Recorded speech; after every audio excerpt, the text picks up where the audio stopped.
in tribute to Jamaicans in the diaspora. Wherever you go, you shine. You make us proud. Despite our challenges at home, you never give up on us.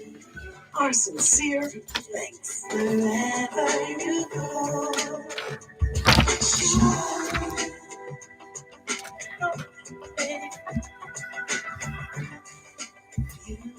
It is Saturday, the 22nd of October, 2022, and we greet you well, wherever in the world you are listening to us here on the Jamaican Diaspora, live online on Power 106 FM, the program created uh, just for you. Yes, you and you. You too. It's about demonstrating what can happen when Jamaicans abroad join hands with Jamaicans at home, and highlighting and showcasing all that and much more.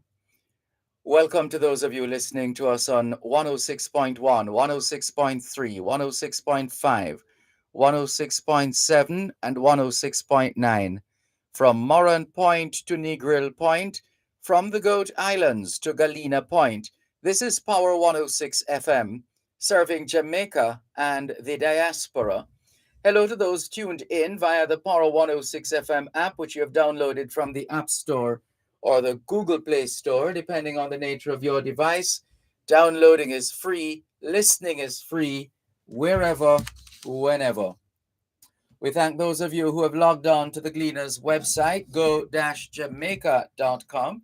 Subscribers to onespotmedia.com also have access to the Jamaican Diaspora Live Online in particular, and Power 106 FM in general. We welcome those of you who have dialed a designated number to listen to Power 106 FM. Your number from the United States is 631-359-8281. 631-359-8281. If you're in the United Kingdom and you wish to dial a number to listen to Power 106 FM, your number is 0330-606-0953. 0330-606-0953. If you are connected via the Power 106 FM app, we welcome you as well. That app you would have downloaded from the App Store or the Google Play Store, depending on the nature of your device.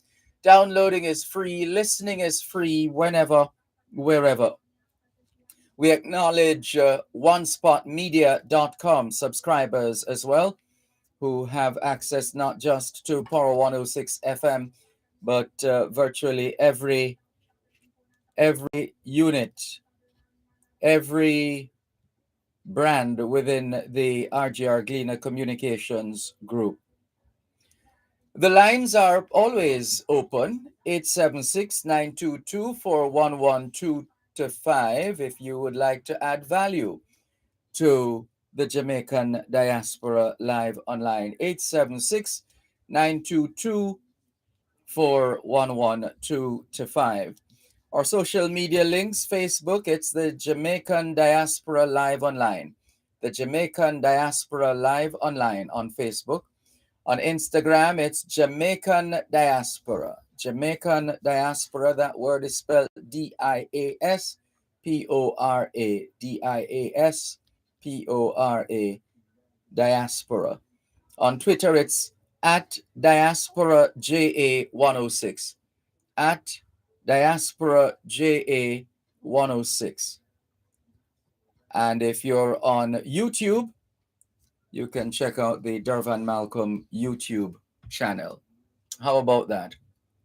Thank you very much, and we welcome all those who have been joining us at home and abroad. In just a moment, we want to share with you what's in the Gleaner today.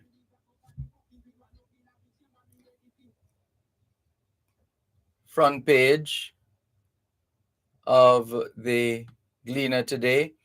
Tension after cops murder. Mystery shrouds death of third man in Trenchtown after slaying of cop and alleged gunman. The struggle continues as far as national security and safety in Jamaica are concerned.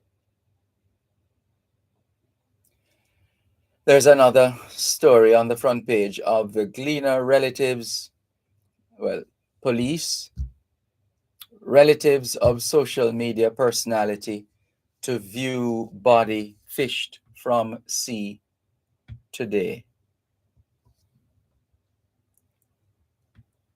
And there's a picture on the front page of today's Gleaner.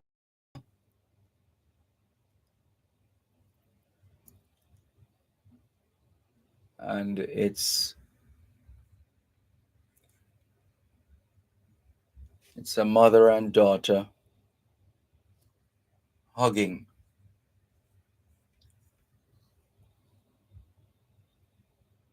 That's what's on the front page of the Gleaner. And we clearly still have a lot of work to do, Mother's birthday morphs into mourning over slaying of daughter. That's another front page story in today's Gleaner. How a letter to PM Hugh Shearer helped Leachin on road to success. That's a story that has been told quite a few times and still being told. HIV positive woman seeks help to cover medical bills. Rollington Town Health Center adopted in memory of Dr. Charles Denbow. Dr. Denbow will be spoken of, and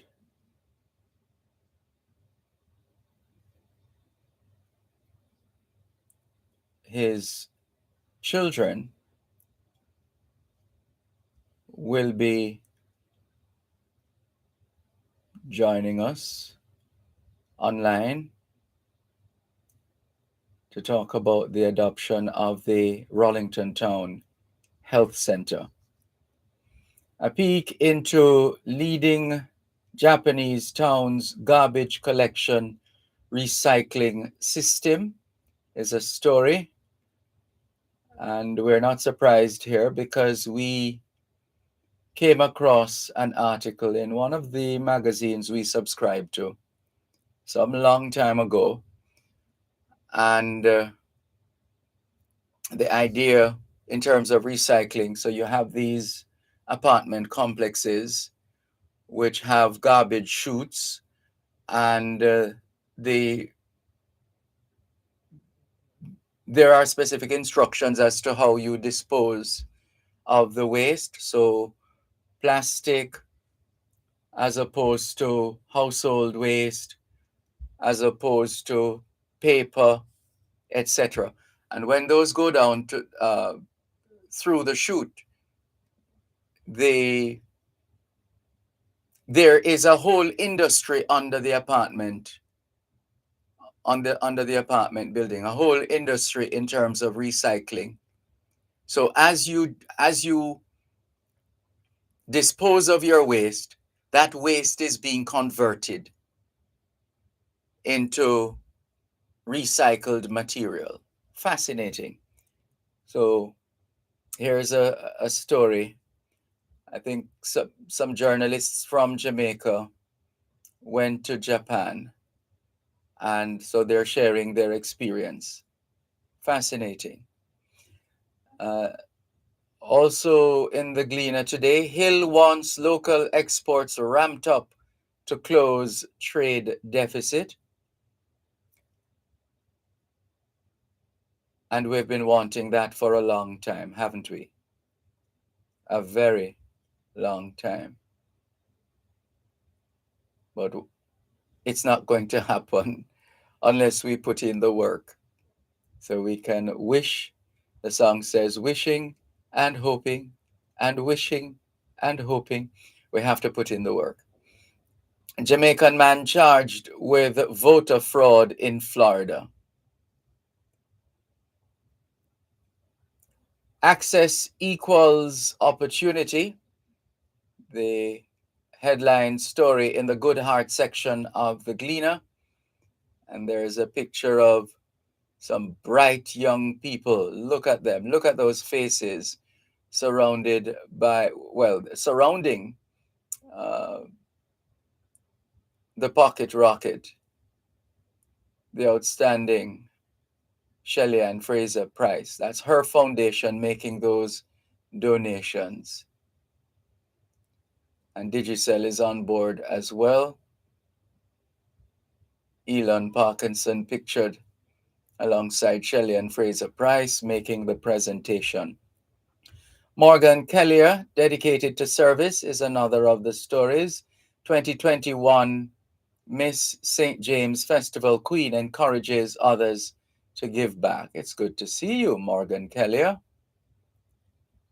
Always a pleasure to work with the Festival Queens year after year after year. The writing was on the wall is another story. UK Caribbean leaders not surprised by Truss resignation. That's Liz Truss's resignation. So the general feedback is captured here. Government to streamline diaspora support for community projects. The two Jamaican Canadians get national honor for their contribution to the diaspora, and we congratulate them. One of whom we interviewed on both sides of the story, Mr. Jolly, B. Denham Jolly, and the other being Olive Parkins Smith. Well done to them both. Jamaica should move away from Westminster system is a letter to the editor in today's Gleaner. That is, in fact, the letter of the day. The other letters, England politics, trust factor, and what ifs. Scotiabank customers deserve better service is another one. And the editorial in today's Gleaner asks the question, is Britain broken? Is Britain broken? Ronald Sanders plays on Liz Truss's surname, as most people do. No trust in Truss. General election should be called. Mile high and down to earth is the caption of Tony Dale's column today. Regulations to import and export medical ganja gazetted. SDC scarred by political impropriety of former years, says Minister Desmond McKenzie. JPS denies blame for delay at Portland Cottage Health Centre. More stories coming out of the UK. Britain's political turmoil shatters its pragmatic image.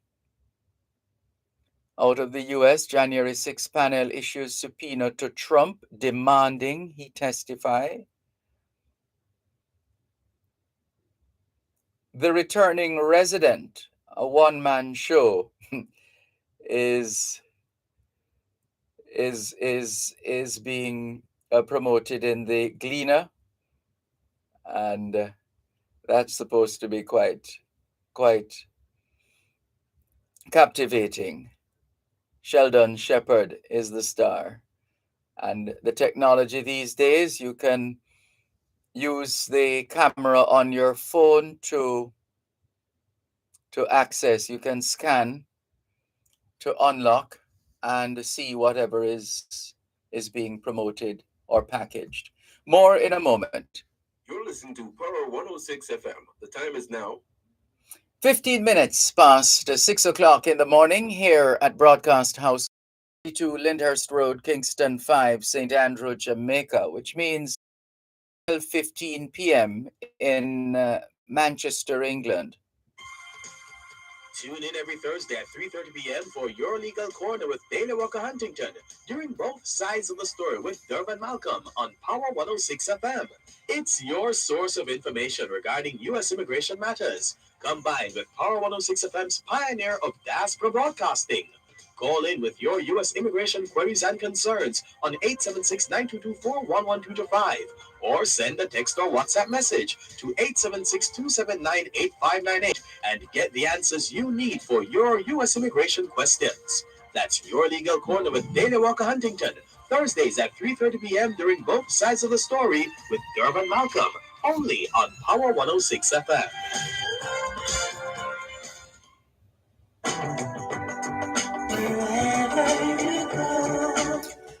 Lots of pictures of the week that was in today's Gleaner.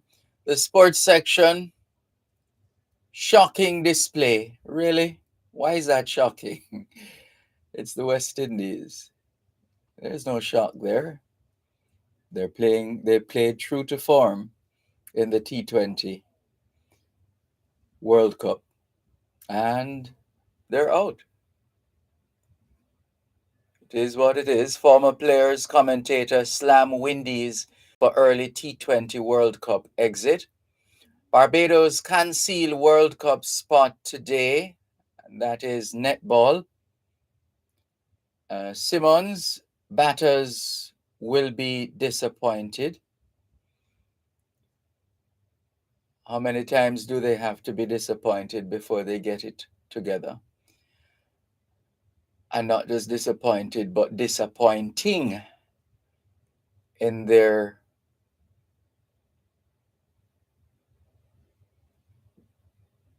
shambolic display. Another tough battle for Reggae Warriors. And this is rugby, the Rugby League World Cup. And the Jamaica 19-man preliminary squad has been named. Brian's leap of faith, Jamaican basketballer Christina Bryan's journey to the top division of college basketball has been defined by taking a leap of faith. I think I might have interviewed her too. Yes, Christina. PFJL Link sign multi-year sponsorship deal. Mona end Manning Cup group stage in style. Big wins for Clarendon, Garvey and York Castle. First kick program kicks off at Harbourview. Norman Manley happy to advance with draw. Qatar close to the end of 12-year journey. And the entertainment pages and one of the many new developments in the corporate area is featured, and the procurement pages are plentiful. Dumfries gets free Wi-Fi hotspot is another of the stories in today's Gleaner. So that's what's trending in the Gleaner today. Let's say hello and welcome to those who have joined us already. Sean Chambers says, good morning, Uncle Dervan. Your show is very interesting this morning. Is that to say it was never interesting in previous mornings or has never been? Anyway, we get the point, Sean. Thank you very much. Monica says, good morning, Miss. I'm sure she means Mr. Malcolm. There's a bit of a typo there. Morning, Mr. Malcolm, team, listeners, guests, and the diaspora. The creator has blessed us with yet another day of life, do wish we all give thanks. Have yourself a blessed day, says Monica Lyle. Also messaging us, let's see who is on Facebook Live. Shines for Life Law says, Blessed Saturday at Uncle D. Have a great show. Thank you. Beverly in Toronto, Canada. Good morning to you too. Inez Iona Campbell, somewhere between Bridgeport, Connecticut and Jamaica. Somewhere between Bridgeport, Connecticut and Jamaica. She says, Good morning, Mr. Dervan and viewers. Blessed love every time. To you too, Inez Iona Campbell. Norman Hines says, Good morning, Sir Dervan Malcolm and listeners all over and the Jamaican diaspora. Good morning, Norman Hines. Uh, Dr. Rosemary Adamson Lewis, who will be joining us in a few minutes, says, Good morning, Sir D. Blessed Saturday to you too, Dr. Rose. We look forward to speaking with you in a few minutes. Sheila Clark Wallace says, Good morning, Sir Dervan. Greetings to you and the listening audience.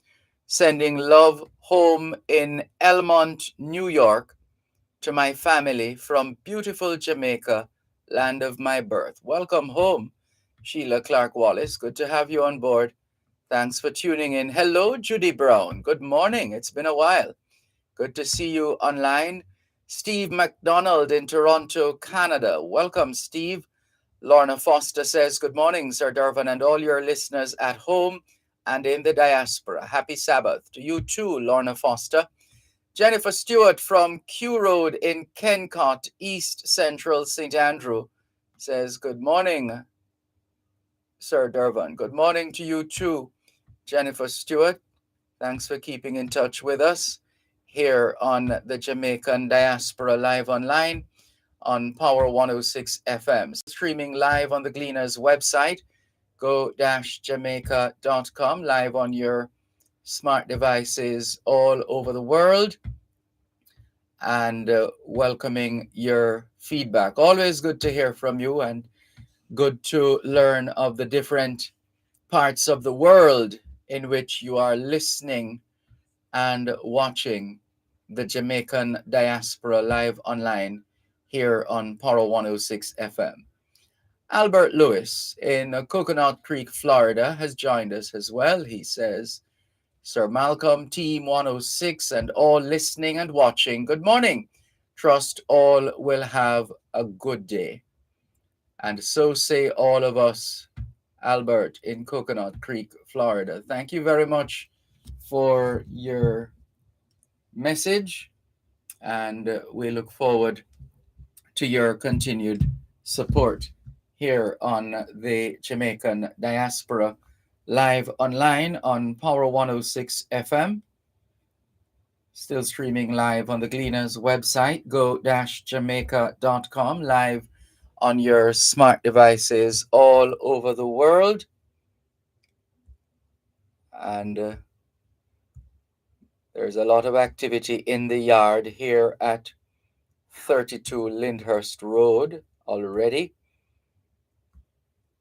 because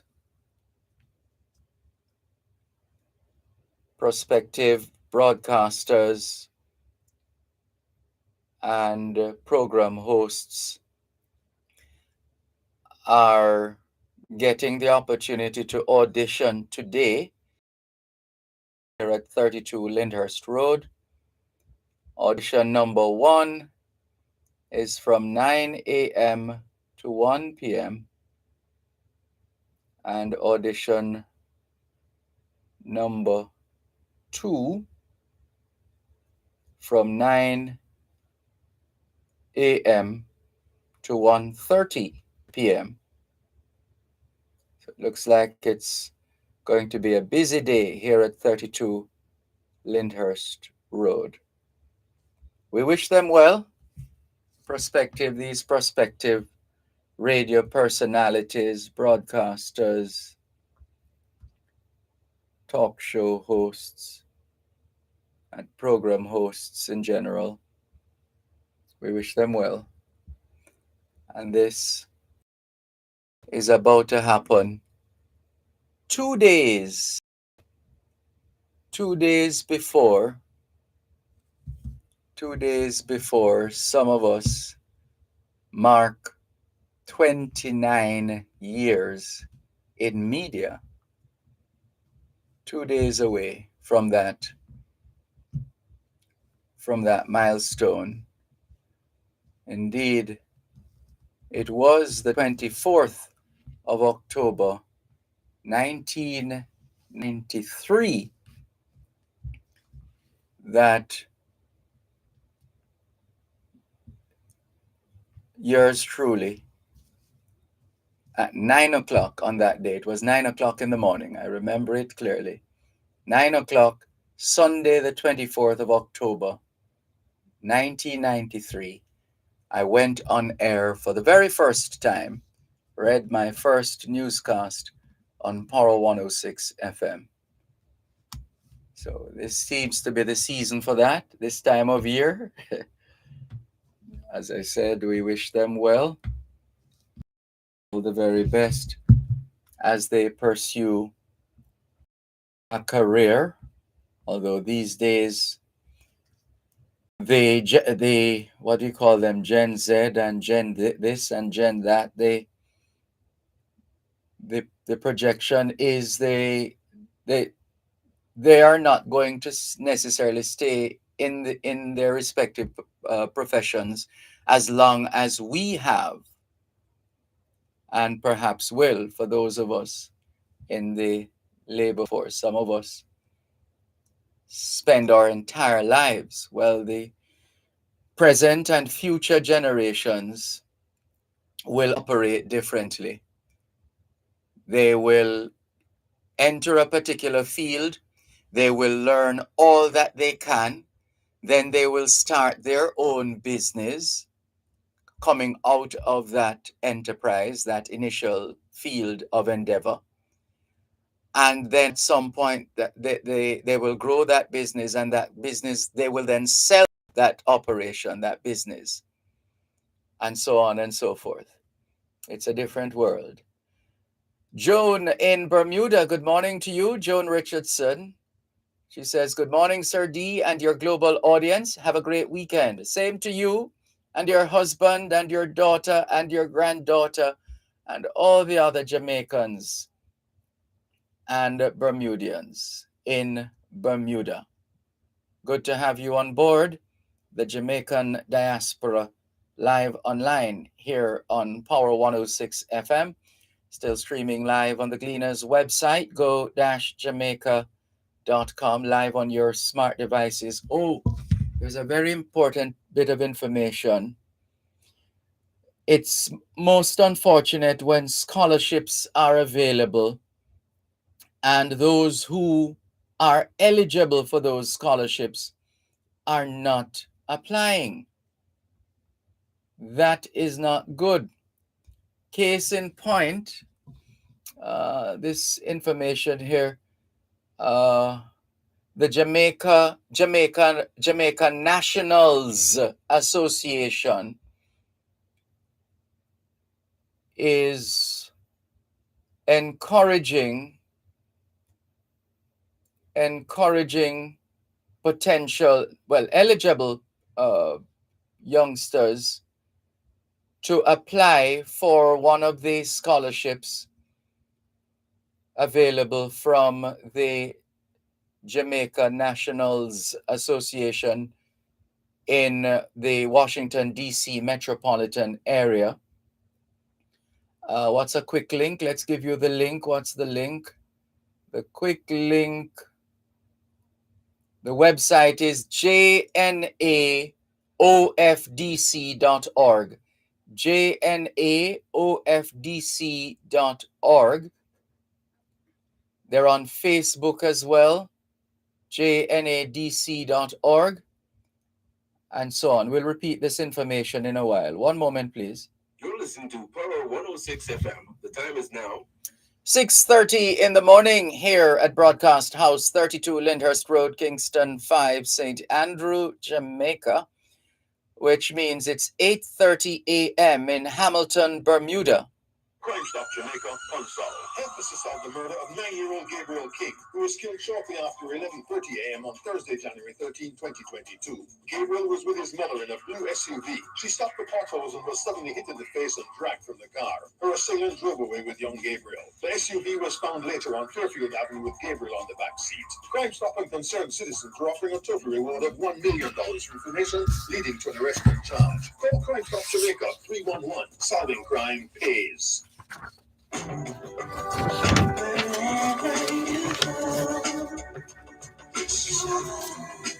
In tribute to Jamaicans in the diaspora, wherever you go, you shine. You make us proud. Despite our challenges at home, you never give up on us. Our sincere thanks. Just before we go to our first guest on today's edition of the Jamaican Diaspora Live Online, Leslie McEwen is greeting us and, well, all of us. And she's asking a pertinent question with respect to scholarship information. She's asking, is the scholarship information reaching the eligibles? Those who are eligible, is the scholarship information reaching them? Well, there are all kinds of avenues that are used these days. Programs such as this one, also social media platforms are also being used. But this is it. It's like we're in a situation where we have even more information and more channels of information to the point where it it it it it loses its value, the information. I don't know, maybe it's, I don't know if people are suffering from information overload, but that's the situation. So some scholarships are available. That's as much as we need to say right now. But you're being encouraged, young people, please submit required information, a completed application form, letter, and transcript. Submit that information to info@jnaofdc.org. info@jnaofdc.org. Right. Let's leave that there for now as we say good morning and welcome to our guest at this time, a woman of substance and one who has been tried, tested, and proven in terms of her performance as a diaspora champion. She is Dr. Rose Marie Adamson Lewis, and she has held different positions in the diaspora. Now she is vying for the position of Global Jamaica Diaspora Representative for the Southern United States. Right, Dr. Rose? You are correct, Sandy. I am fine, thanks. How are you? I am fine. Thank you. Thanks for having me. Wonderful. Cool rest of the morning. Indeed. Well, it's permanently cool or cold here in the studio anyway. So from that, so it is. But it's good to have you, the Jamaican Diaspora Live Online. I don't know how you do it though, Dr. Rose, because you seem to have a way of straddling both Jamaica and Florida, so that sometimes I'm not sure if you're in Florida or Jamaica, because as a fact, you are either in Jamaica or in Florida at any given time. Uh, Yes. so what keeps you busy between Florida and Jamaica? I mean, in times when you've had to travel to Jamaica and then of course go back to Florida. Just the very thought of the name Jamaica Yes. allows me to want to be there all the time. My husband is lucky that I never found someone before him whose name is Jamaica. I love Otherwise, it. I would be married to Jamaica, not him. I, I think you. I wonder if you had your husband in a nervous moment a while ago with that kind of talk. It's all right, Mr. Lewis. It's okay. All is well. All All right. right, All right. Let's get to some serious business now. In terms of the your decision to vie for the position of Global Jamaica Diaspora representative for the southern region, for the southern United States. What prompted your decision? I have been working in the community for a long time, both here in South Florida and when I get time or make time occasionally to visit the other 12 southern United States and to go to Jamaica and to do some real work. When I say do some real work, I'm talking hands on. Because I always thought that giving back is such a rich value that whatever means necessary that is ethical and true, it's an opportunity to pay it forward. Mm-hmm.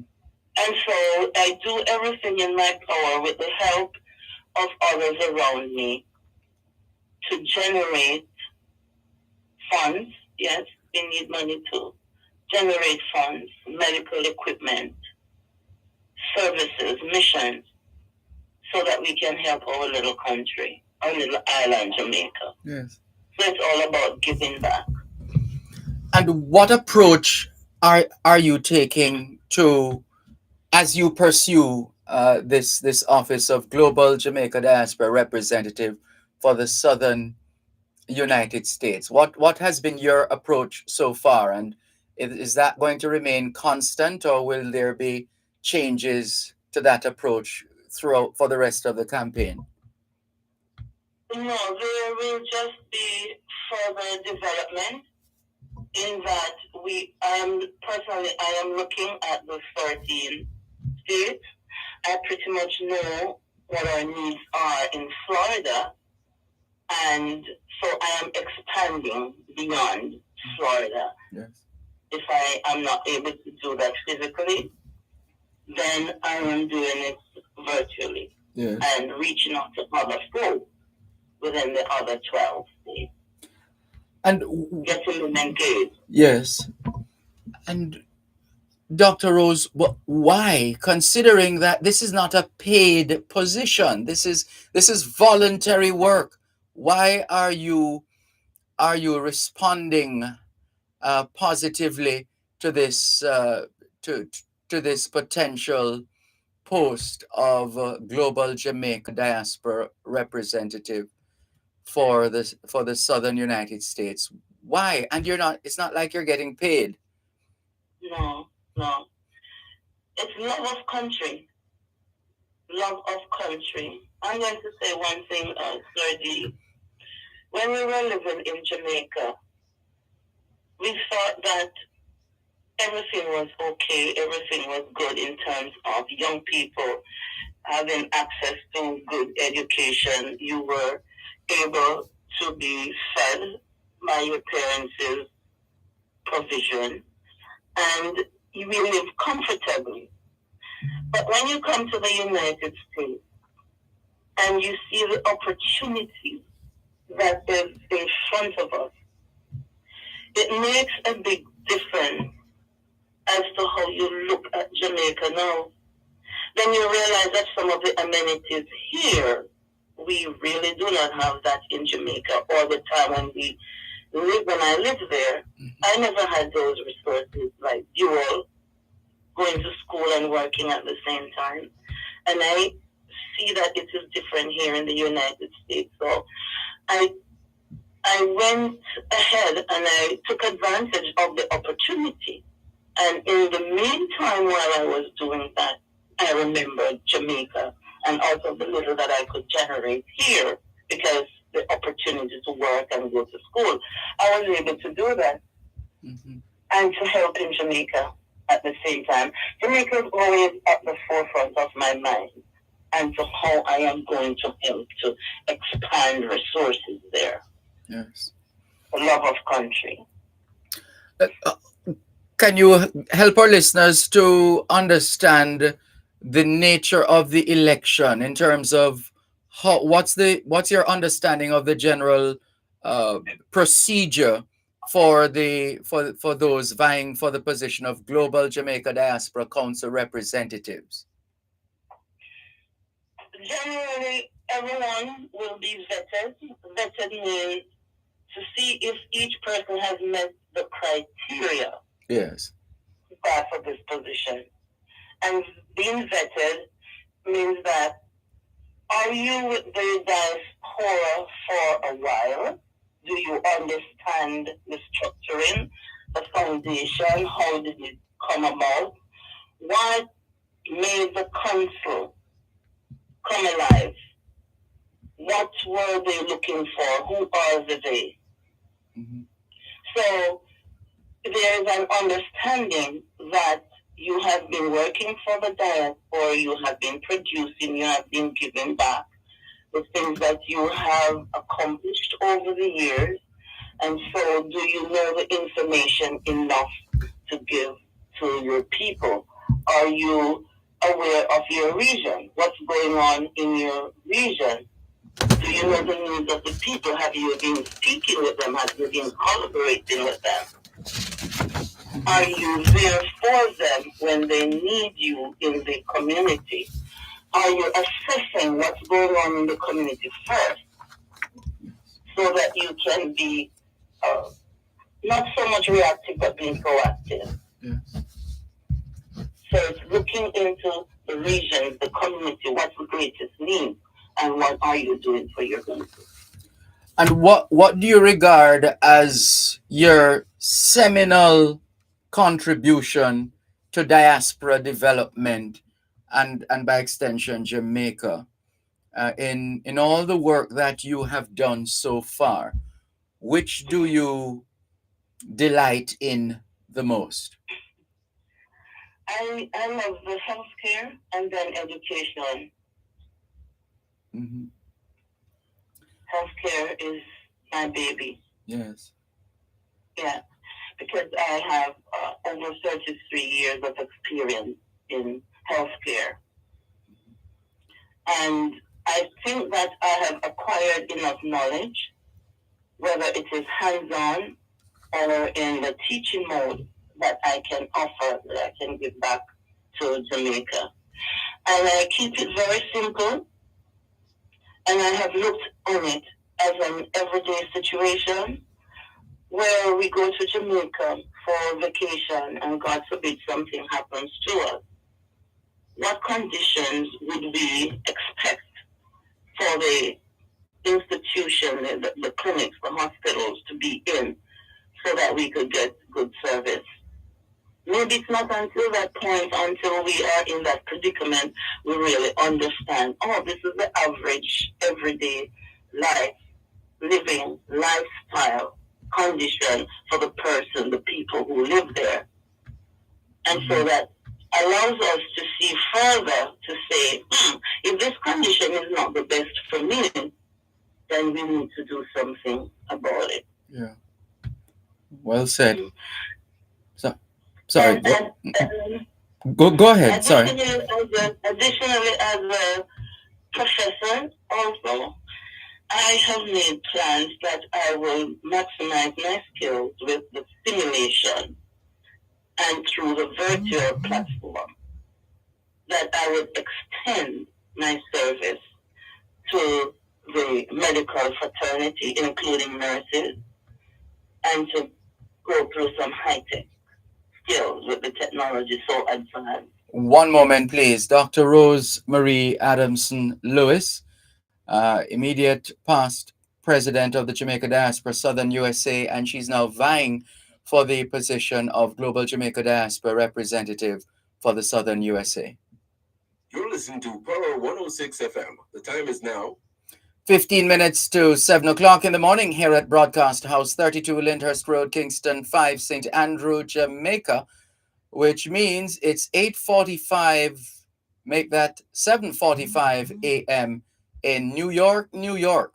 It's Club Euphoria. Fame Frequencies Club Experience will be blazing this Saturday from 9 to midnight with music by J95, DJ Kevin, alongside East 92 FM, Total Lead, and DJ Xavier. Party with your host, Talia, in our Zoom VIP Watch Yourself area, or tune in live on Fame 95 FM, East 92 FM, RETV, One Spot Media, and a mix guide at Fame Frequency. That's this Saturday. Oh, you know you locally girls for Fame Frequencies Club Euphoria. Powered by Smirnoff Vodka, the world's #1 vodka. Must be 18 years of age to drink. Drink responsibly. Fame Frequencies certified blazing.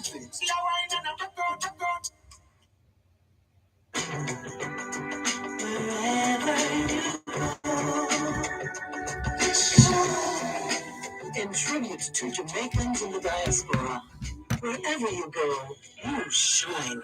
You make us proud. Despite our challenges at home, you never give up on us. Our sincere thanks. Wherever you go,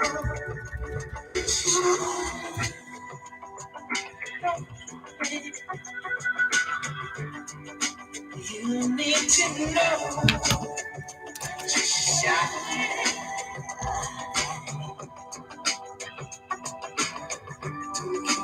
Anything you want to be. Thanks a lot for staying with us here on the Jamaican Diaspora live online on Power 106 FM. I'm Dervan Malcolm, and our guest is the principal of Total Healthcare Services and Wellness, located in Coconut Creek, Florida, Dr. Rose Marie Adamson Lewis. She is immediate past president of the Jamaica Diaspora, Southern United States. She's now looking to vie for the position of Global Jamaica Diaspora Council representative for the Southern United States. Can you give us a little more on your professional work, Dr. Rose? Because you clearly have to do a balancing act based on the philanthropic and service-oriented activities that you engage in, and you still have your business to take care of. Thank you. Yes. Well, I am going to start as a professor, an associate professor of pathophysiology. I want to extend my experience to my medical fraternity in Jamaica. One of the ways I plan to do that is to create some classes, and that's through simulation technology, through the virtual platform. I am trying to enhance the competency for the Jamaican medical team when it comes to assessment, assessing a patient. And when we talk about assessing a patient, we are referring to looking at the needs of the patient and what the patient comes to you with, what the patient appears with, reasons for coming to office, and that we can do a good assessment so that we end up with the proper diagnosis so we can treat effectively. So these technologies, this technology is very much enhanced, and by way of simulation, you could stay at Timbuktu and you're getting the job done millions of miles away. So I want to introduce that. Yes. The second area that I am looking at is being a primary care provider. Some people are in the predicament where they cannot come literally to the office. So I am very much engaged in telehealth, telemedicine, where I treat, diagnose, and keep up on a monthly basis the condition of the patient, prescribe their medication, and they pick it up at the pharmacy. In addition to primary care, I am also a psychotherapist where I look at mental health. Yes, because mental health is one of those that we push under the rug, and I have to now bring the awareness of our culturally biased approach or perception. And one of the things that I'm bringing out to the forefront is to tell my patients and encourage people around me, actually, it is okay to say that I am not okay. So I am bringing that awareness both here in the diaspora and in Jamaica. But in Jamaica, I am finding some ways that we can subsidize the services through writing grants, so that those people who need the services so badly, we will get that money to pay for these services. So here in the United States, where healthcare is a little bit more affordable, they can pay for their medication and their visits here. Jamaica, it is tougher. So what I plan to do in Jamaica is grant writing. I see. To get the money to assist. I see feedback coming in from Dr. Trevor Dixon, founder of the Jaja Foundation, Jamaicans Abroad, helping Jamaicans at home. He himself is an emergency medicine physician at Jacobi Medical Center in the Bronx in New York. He says, Dr. Rose speaks. She gets it. I have not had the opportunity to speak with her yet, but I'm quite sure we will link up.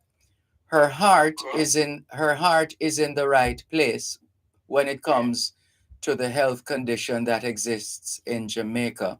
It takes collaboration because more hands make the work lighter.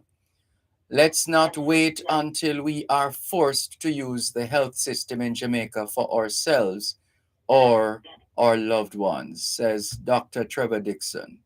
Oh, that is so nice. And that is so nice. Oh, he says, my apologies to Jamaica Diaspora. Good morning, Dervan and the family. There's hope if we work together here and abroad and at home, he says. So you're eliciting some feedback there. Yes. Yeah. I've been reaching out to him. And I love the Northeast diaspora because I work well with Lindy Claudette and Dr. Clark and Dr. Cleaning. We're good friends from a long time, so we have synergy there.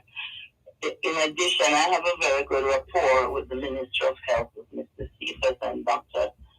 Tufton. As a matter of fact, we're working on an initiative right now, which is in the area of what I have just described. Well, look at that. That's quite something. You're in the middle of vying for a position, but you are already working. Extraordinary. Yes, we're working on a project. Yes. That's the technical piece, the scholastic piece, to the medical piece work. How would you characterize your style of leadership, Dr. Rose? What is the essence of your style of leadership? Sergi, I am so happy that you asked me that question. My style of leadership is assessment, and then execution. From the time you have known me, I would appear that I do not quote unquote talk too much, right? You're a doer. You are a doer. Yes, you observe and so on, but you are a doer, not a talker, right? Yes, yes. So when I am there sitting quietly or appear to be sitting quietly, I am not sitting quietly, I'm sitting gently. And I am strategizing, and I am thinking, and I am processing. And I am doing that in chronological order. And I am thinking, okay, what is my next step? So I process information, and then I write them down, and I write down goals that are attainable, goals that are simple. And so this is why I am able to implement so fast or at a rapid pace. Because sadly, I can't bother with the talk. I know we have to plan, right? But I can't bother with the talk. I look at a project, I look at an initiative, I look at something that I am going to do, and all I want to do is the road to get it done. And so that's why I appear to be a quiet person, but I get the job done. Indeed. So my leadership, to say overall about my leadership, sometimes I come off unassuming, but when you see what I deliver, it's like, okay. So she's a quiet storm then. That's what they call me, so I accept it. Yes. And with respect to the campaign period, when does this end? When and for those who are listening and have listened to other interviews as well of candidates, what do they need to know? I mean, what's the timeline they have, and how do they go about voting? Well, ideally, registration should have started from October 18th to November 16th. Oh. Yes, but there is a little setback with the link, and the link will be forthcoming. So in the meantime, candidates like myself, we can give out our information, whether it's our phone number or our email or website, where they can reach us to have a dialogue with us. But I know that for me personally, I have been speaking with the Diaspora Advisory Board to ensure that the link that will be utilized for vote to be cast, it will be a general entity. So all voters will cast their vote there independent of any of us candidates. That is my premise, and that is in the works now, so that information will be coming out soon. So what I am doing at this point, I'll give my phone number, I'll give my email, and whatever social media platform I am on, that you continue to visit those areas, see the work that is being done, and then by next week, hopefully, you will get the link that you will be utilizing to vote. And voting is not just one day, it will be November 23rd to December 16th. It sounds like it's all worked out. Sorry, go ahead. After the nomination process is over, which is November 1st through the 20th. And how would you sum up your campaign message? What is the official campaign message coming from you, Dr. Rose, as you seek to represent the Global Jamaica Diaspora Council in the southern United States? My message is, I have been the president for the Jamaica Diaspora Southern United States for 2 consecutive terms. And if I were doing so badly after the first term, I would not be re-elected. And what I have done over the time that I'm in office, we produced the Hall of Fame, State Challenge Quiz, Symposium on Human Trafficking, Mental Health, and many other things, even though our wings were clipped during the COVID period. I personally and other team members, I was able to facilitate the shut-ins, taking food to them, do grocery shopping for them. Yes. Sorry, one moment, Dr. Rose, one moment. You're listening to Power 106 FM. The time is now 7 o'clock in the morning here at Broadcast House 32 Lyndhurst Road, Kingston 5, St. Andrew, Jamaica, which means it's 8 o'clock in the morning in South Florida.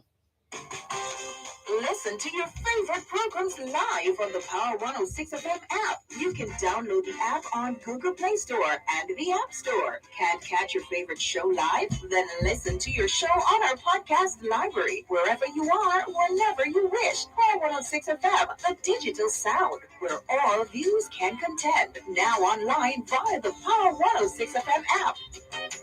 It's Club Euphoria. Fame Frequencies Club Experience will be blazing this Saturday from 9 to midnight with music by Joe 95, DJ Kevin, alongside Hits 92 FM, Delta Lee, and DJ Xavier. Party with your host, Talia, in our Zoom VIP Watch Yourself area, or tune live on Fame 95 FM, Hits 92 FM, RETV, One Spot Media, and a mixed crowd at Fame Frequency. That's this Saturday. Oh, you know, you're pretty girl for Fame Frequencies Club Euphoria. Powered by Smirnoff Vodka, the world's #1 vodka. Must be 18 years and older to drink. Drink responsibly. Fame Frequencies. Certified blazing.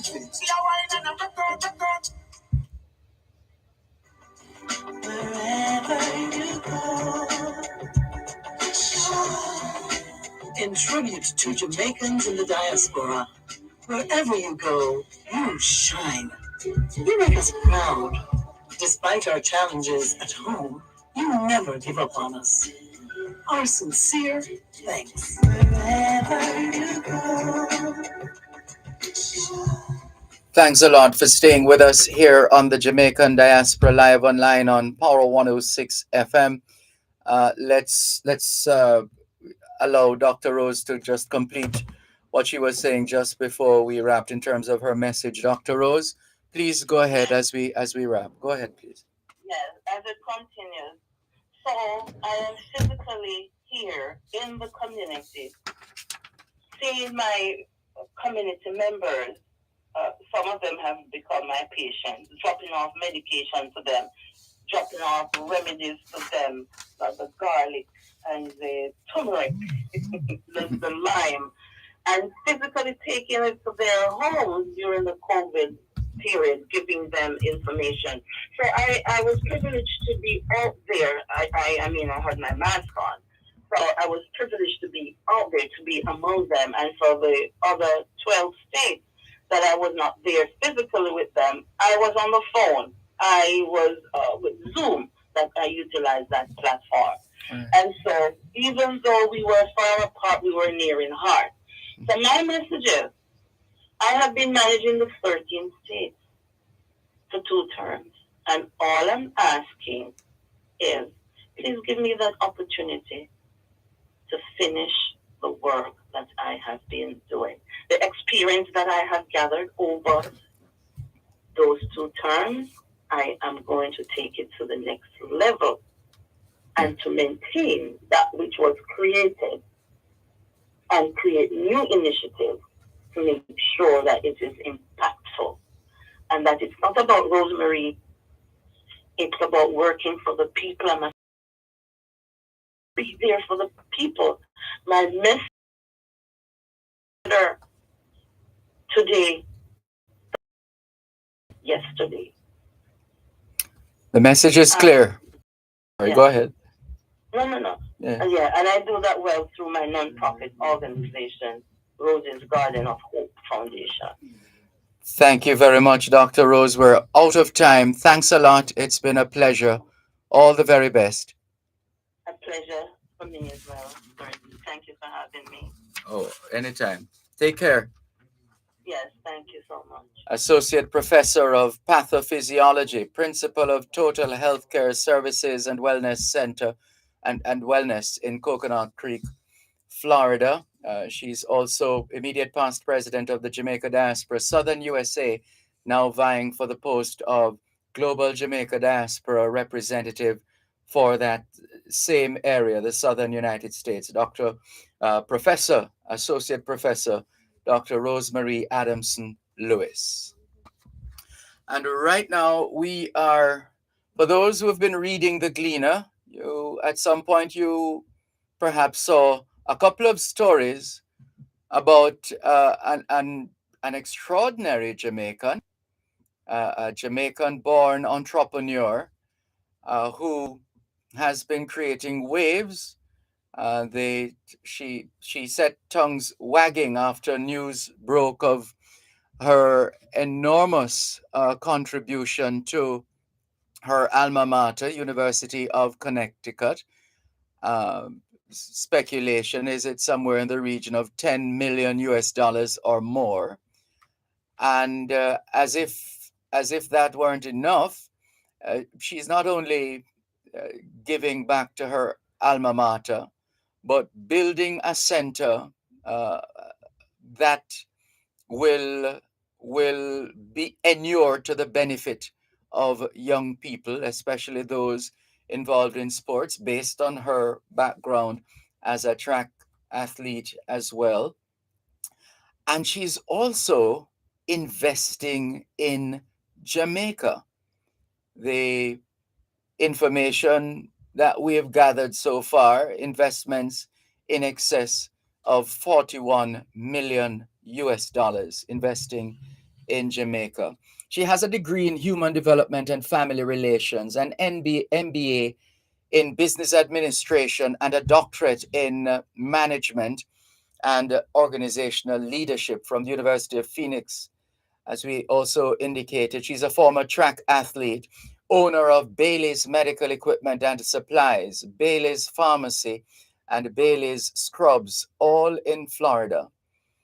Her net worth, according to some sources, 600 to 750 million US dollars, making her one of the richest black women in America and the wealthiest woman in Jamaica. Dr. Trisha Bailey, forgive us if you thought that we overdid that introduction, but the facts are the facts. Good morning. How are you? Good morning. Thank you so much for having me.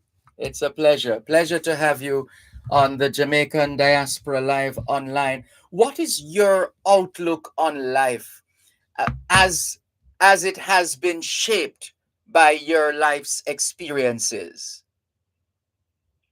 My outlook in life, first give God. First, you must give God the glory and the praise in everything that you do. Be kind in every engagement that you are with people.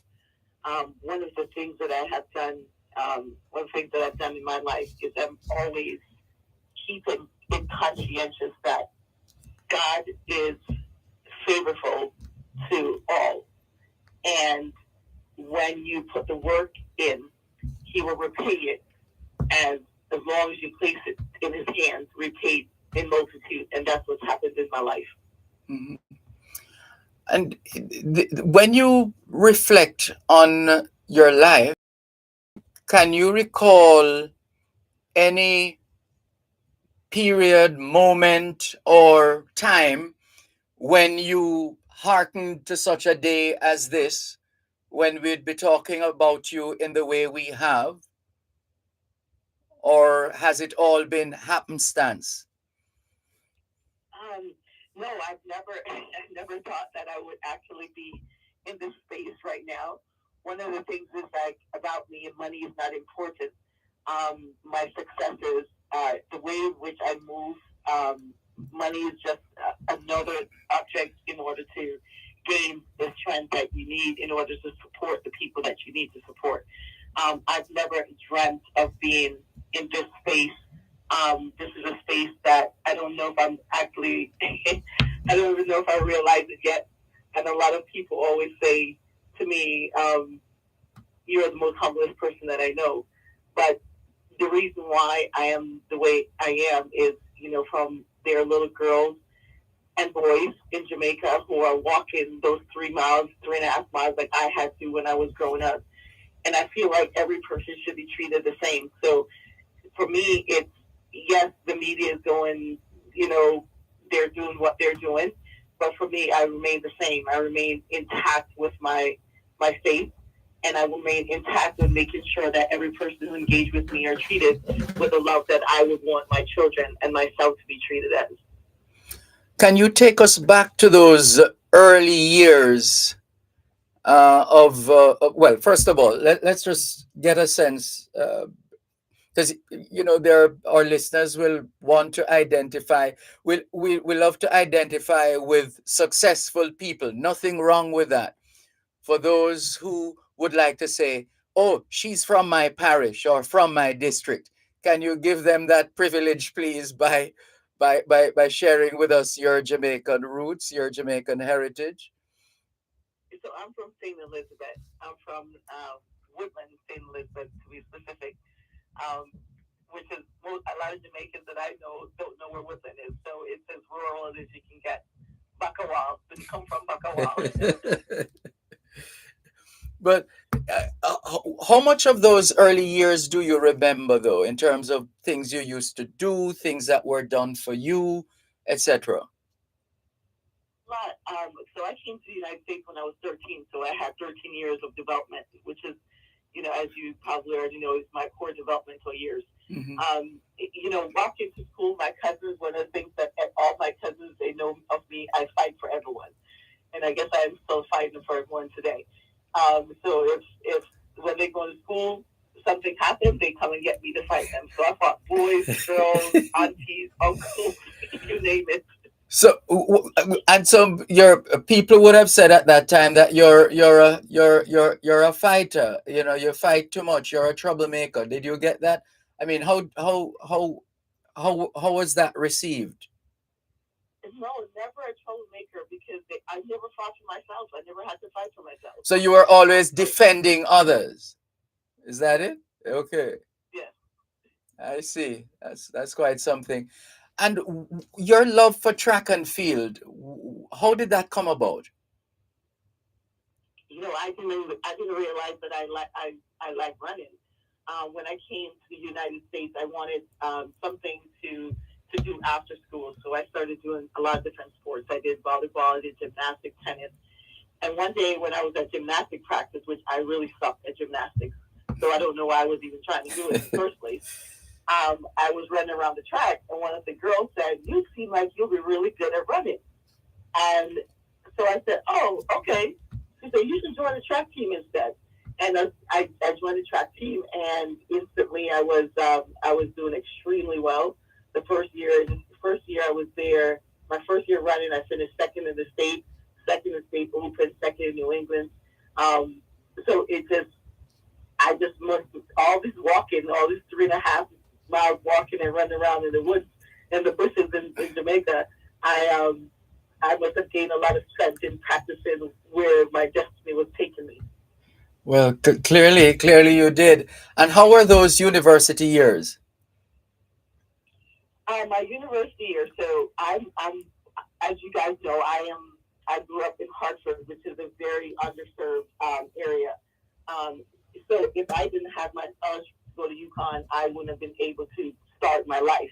So my reason for giving back the gift that I gave to the university is not just for, it's not about the building or even the money. It's the fact that they gave me a start, and it also changes the trajectory of how the grace that little black boys and black girls will receive, because this is a historical moment for not just myself, but for black people in America, and especially Caribbean Jamaican black people in America. So what my goal is, and what my hope is that the direction, and there will be a change in the grace, that love that they receive as they either enter the University of Connecticut campus or any other campus, because now they get the opportunity to say, well, you know what? Maybe I should give her grace, because maybe she'll be the next Trisha Bailey who's donated XYZ to our university.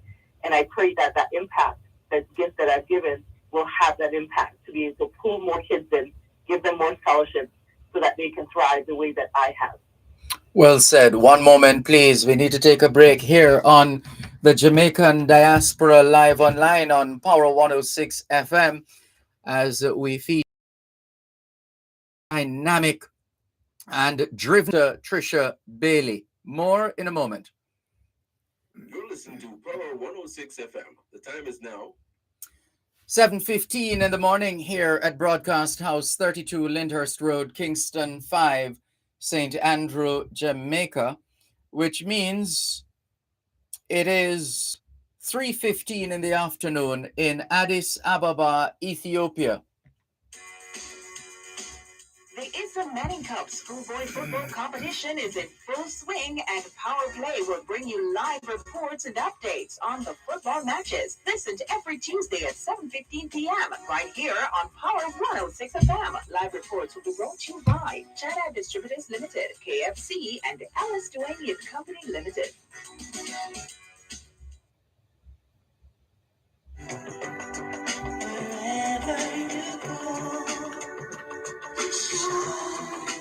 In tribute to Jamaicans in the diaspora, wherever you go, you shine. You make us proud. Despite our challenges at home, you never give up on us. Our sincere thanks. Wherever you go. Our very special guest is the Jamaican entrepreneur, Dynamo, Dr. Trisha Bailey, who, as we said, set tongues wagging as we've been reading stories of her enormous contributions and her,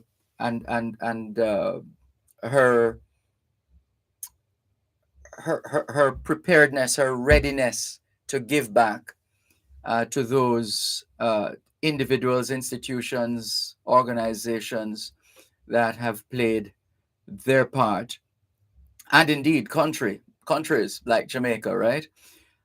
She is a Jamaican entrepreneur, as we said, from a district called Woodland in St. Elizabeth. She has made the largest athletic donation at the University of Connecticut, and that's the largest single donation in history. Uh, the figure, approximately, we're told, although the exact figure has not been disclosed, but we're told somewhere in the region of more than 10 million US dollars. And she also continues to invest in Jamaica, and her investments here in Jamaica, somewhere again, perhaps not the precise figure, but somewhere in the region of more than 40 million US dollars. And in all of that, she has not divorced her humility. It's shining through even as we speak with her. Thanks for staying with us on the line, Dr. Bailey. Of course, yes. Can you give us an idea now of the that center that is to be built at University of Connecticut? What was the thinking behind it? So I kind of went with a lead from the university. So my initial gift was I donated 500,000 a few years ago when they were going to get rid of the track program in order to save the program. When I went for a visit, what I recognized was that all the other sports, except for the Olympic sports, which are track and swimming and so forth, all the sports had brand new facilities, but we still have the same facility from when I was there. So I started talking to the athletic director, David, as well as his assistant, Mike, about giving them a new face. And that's how the gift came about. Mm-hmm. And in terms of your investments in Jamaica, why have you remained connected to Jamaica? I mean, why not shake the dust of Jamaica off your feet and do everything else everywhere else? Why have you stayed connected? Because that's my heart and my soul and everything who I am. My country is Jamaica. It is my love. It is where I have had the greatest level of happiness and peace. It is a place of love and kindness, and I love the people like I cook food when I eat. Uh, Is being able to impact my family and yes. people in Jamaica to help them to move from one stage of their development into the next gives me greater joy than you could ever imagine. And my intentions are not only for the investments that I'm doing there, obviously providing jobs, but to bring a lot more resources, a lot more help that the people need, because there's so many young girls who are like myself who are not able to move beyond their current circumstances because of money or lack of scholarships to continue on, because they're bright, they work hard, and they're tenacious, but sometimes the financial restraint that I have known prevent them from moving to other directions. So my thankfulness and gratefulness is to my aunt, my mom, who brought us here to the United States so that we can have a better chance. In Jamaica, I know that it doesn't quite work the same way as it does here in the States. Yes. And for those who are curious, they want to know, how did you do it? Yeah. How, because wealth is something that eludes a lot of us. We come into the money, so to speak, and after a while it goes as fast as it came, and that's it, and so on. How how deliberate have you been in securing your financial future? Extremely deliberate. So I've always been extremely disciplined. I'm self motivated, so I've never had a mentor at any point of my life because I'm very self motivated. When I was in high school, my mother used to give me $10 per week for lunch, and lunch was 95 cents each day. But at the end of the week, I'll figure a way to have save $6 of that $10. And I continued that same direction. When I was in college, I was on full scholarship, so meals and housing are paid for, but anything else is on your own. She gave me $40 per semester, and I made sure that at the end of every semester, I still had $20. So the discipline that I've had has always remained. When I was my first career outside of college was I was a stockbroker, and my base salary was $30,000, and everything else was commission and bonuses. And I have never spent a commission or bonus ever in my life. Everything went to an investment. So one of the things that I do now, and I started doing about 10 years ago, at the start of every year, I write my goals down. So, for example, I say I want to make $1 million. I place $1 million as my goal, and then I'll break down what do I have to sell and how many per day do I have to sell in order to get to the $1 million mark. So I've always been intentionally disciplined, learning about credit, learning about financial management, learning about just any ways to make an extra percentage of interest, or how I can save a little bit more. I'm still like that today. Um, One of the things, I cut coupons. I was a coupon queen. I still cut coupons now, even though I don't go to the store at all ever. But the resistance just isn't there because I'm so used to saving money. And saving and learning are two essential components while you're working hard in order to get to the desired outcome that you like. So it sounds like the key word there is discipline. Yes. Yeah, without that, it can fall apart quite easily. Uh, I think I read as well that you have there's a book coming out soon, if not already out. It's coming out soon, and that's supposed to be summer of 2023. This book Sorry, is say that again. It actually. will be released summer of 2023. Oh, all right. So we still have a little wait. Yes, we still have a little way. Can you give us a hint, a peek Yes. as to what is coming? Sorry, go ahead. So this book is about my journey, my trials, my trials, and my zest to succeed. And it'll read like a novel, but it's based on a true life story, my life story. There'll lots of twists and lots of turns and lots of things. My friends, the ones who have seen it, they say, "Oh my God!" Every time I think I know you, and I don't. So there's lots of pivots that was going to surprise a lot of people.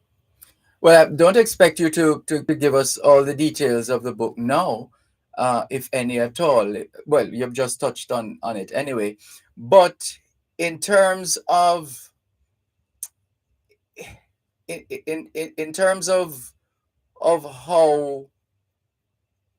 how things have gone, because people are thinking, for example, well, they're perhaps thinking, well, because you use the word trials, and I'm thinking, well, there might be those who are out there saying, trials? What trials? When you are in the space in which you are in right now.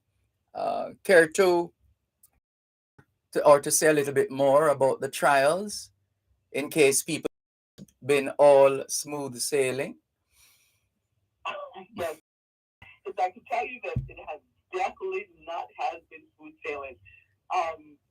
Yes, I can share a snippet of some of the trials. To whom much is given, much is required. And God's Bible verse is I think is pivotal of my life. So while the hurdles, sometimes my hurdles were walls that I had to jump or knock down or get around. In 2008, I was in a coma, so I became wheelchair bound, and I lost my vocal cords as well. In transitioning from that process, that's where I began to find my purpose of life. I was in a wheelchair in Atlanta. Everyone walked by me. I was trying to get someone's attention because I couldn't talk and I couldn't walk. It took 3 hours for someone to notice that I'm signaling and trying to get the attention. And a young girl came over and she was able to help me. And during this time is when I truly found my purpose of life. And my purpose is to help others. So as a result, that's when I started my medical equipment and supplies business, because I wanted to make sure that while I was invisible in the airport, that no disabled or elderly person is ever invisible to the world. So in the book, we'll talk about not only my trials as when I was temporarily disabled, but it will also talk about the men I've dated and some of my experiences, people taken from me, taking advantage of me, some of which empowering how I started the business, how I became who I am, and why I remain who I am today. Incredible already, geez, in terms of the how compelling your journey has been so far. Uh, when you sit back and you reflect on on how things have unfolded so far, is there that one common thread that runs through the entire story? Yes. So I from whomever has seen Wolverine, the character, Mhm. every time Wolverine gets shot, he gains greater strength. Um, I am the epitome of Wolverine. Every time someone knocked me down or attempt to knock me down, God just blessed me even more. And because I'm one of those people who are not vengeful, because vengeance belongs to the Lord. And every time someone has tried to take me out or take me down, I get to watch and behold them dig for me, them drop a knife. And that's been kind of the theme of my life. And I just continue praising God and loving on the people who I'm engaged with. And I love with my whole heart. That's who I have been, and that's who I will be until God decides to take me home. And where from here, Dr. Bailey? I'm sorry, repeat your question. Where from here? We're from here. Well, obviously, I don't know if I'm in the billionaire club yet, but I'm definitely gunning for that space. I'm looking to be able to spend a lot more time in Jamaica, to do a lot more investment in my country. Obviously, I will continue my journey here in the States. My visionary for my organization, my company here, is to have it saturated in the Northeast as Sorry, well as the one moment, Dr. South. Bailey. One moment. Let's just take the break and come back and give you an opportunity to talk about business in just a moment. You're listening to Power 106 FM. The time is now 7:30 in the morning here at Broadcast House 32 Lyndhurst Road, Kingston 5, St. Andrew, Jamaica, which means it's 5:30 p.m. in Aktau, Kazakhstan. The Issa Manning Cup schoolboy football competition is in full swing, and Power Play will bring you live reports and updates on the football matches. Listen to every Tuesday at 7:15 p.m. right here on Power 106 FM. Live reports will be brought to you by Chada Distributors Limited, KFC, and Alice Duane and Company Limited.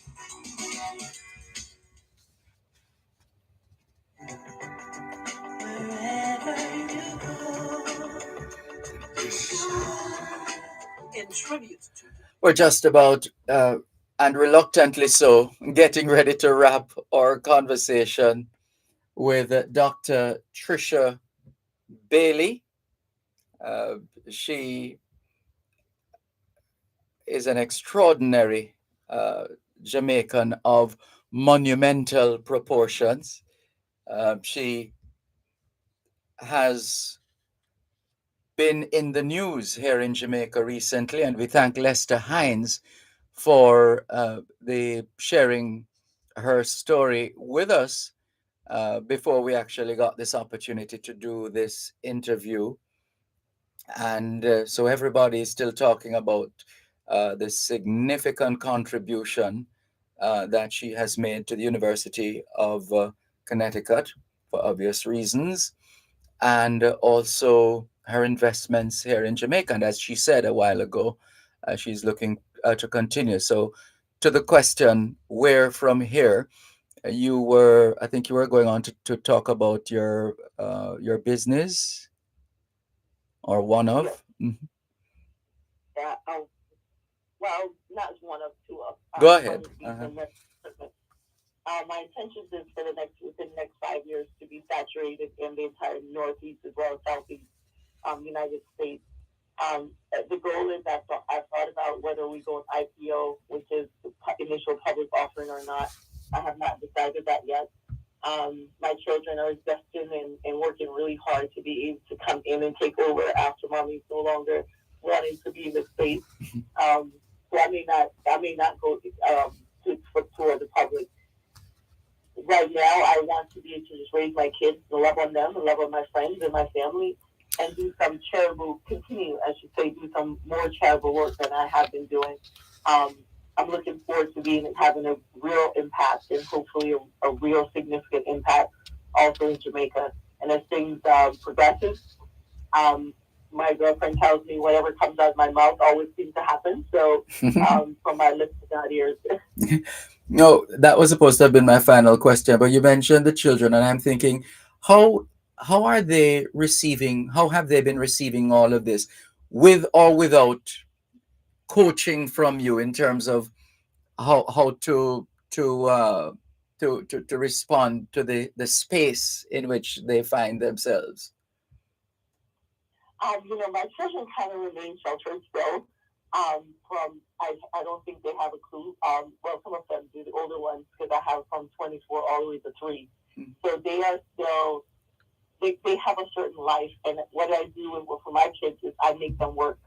Because the best gift you can give your children is to make them work.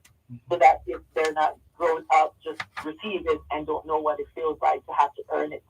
For example, my 3-year-old came into a few weeks ago and he said, "Mom, give me money." I said, "Give you money?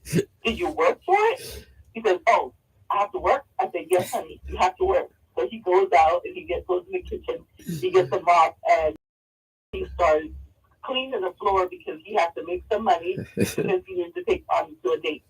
So that's kind of the premises for all my kids. Yes. Even my older one, she said to me the other day, um, Mommy, it's so expensive. Uber Eats, they charge $3.50 service charge. And I'm like, how do you can afford that? She said, no, it's just too much. So Yes. they all have them out like I do. Oh, sweet. I would love to be a fly on the wall in that household. Sounds like an exciting place to be. Listen, It is. we could go on all morning, but uh, we don't want to be greedy in a manner of speaking. But we are just grateful and thankful for you and your work and your contribution, and we just want to wish you nothing but success in all your pursuits, in all your endeavors. Thank you so much. Thank you so much for having me. Big up me, Thank you so much, Dr. Trisha Bailey, uh, remarkable Jamaican, uh, supremely generous and quite conscious and conscientious, making her mark on the globe. Her tremendous achievements thus far are unbelievable, but of course true. And you heard the humility with which she spoke as well.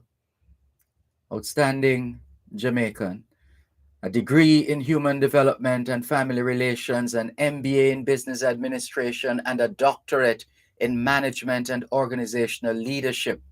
Former track athlete, owner of Bailey's Medical Equipment and Supplies, Bailey's Pharmacy, Bailey's Scrubs, all those businesses in Florida. A net worth of between, yes, she has a net worth of between 600 and 750 million US dollars, making her one of the richest black women in America and the wealthiest woman in Jamaica. Where's she from? A little district called Woodland in St. Elizabeth.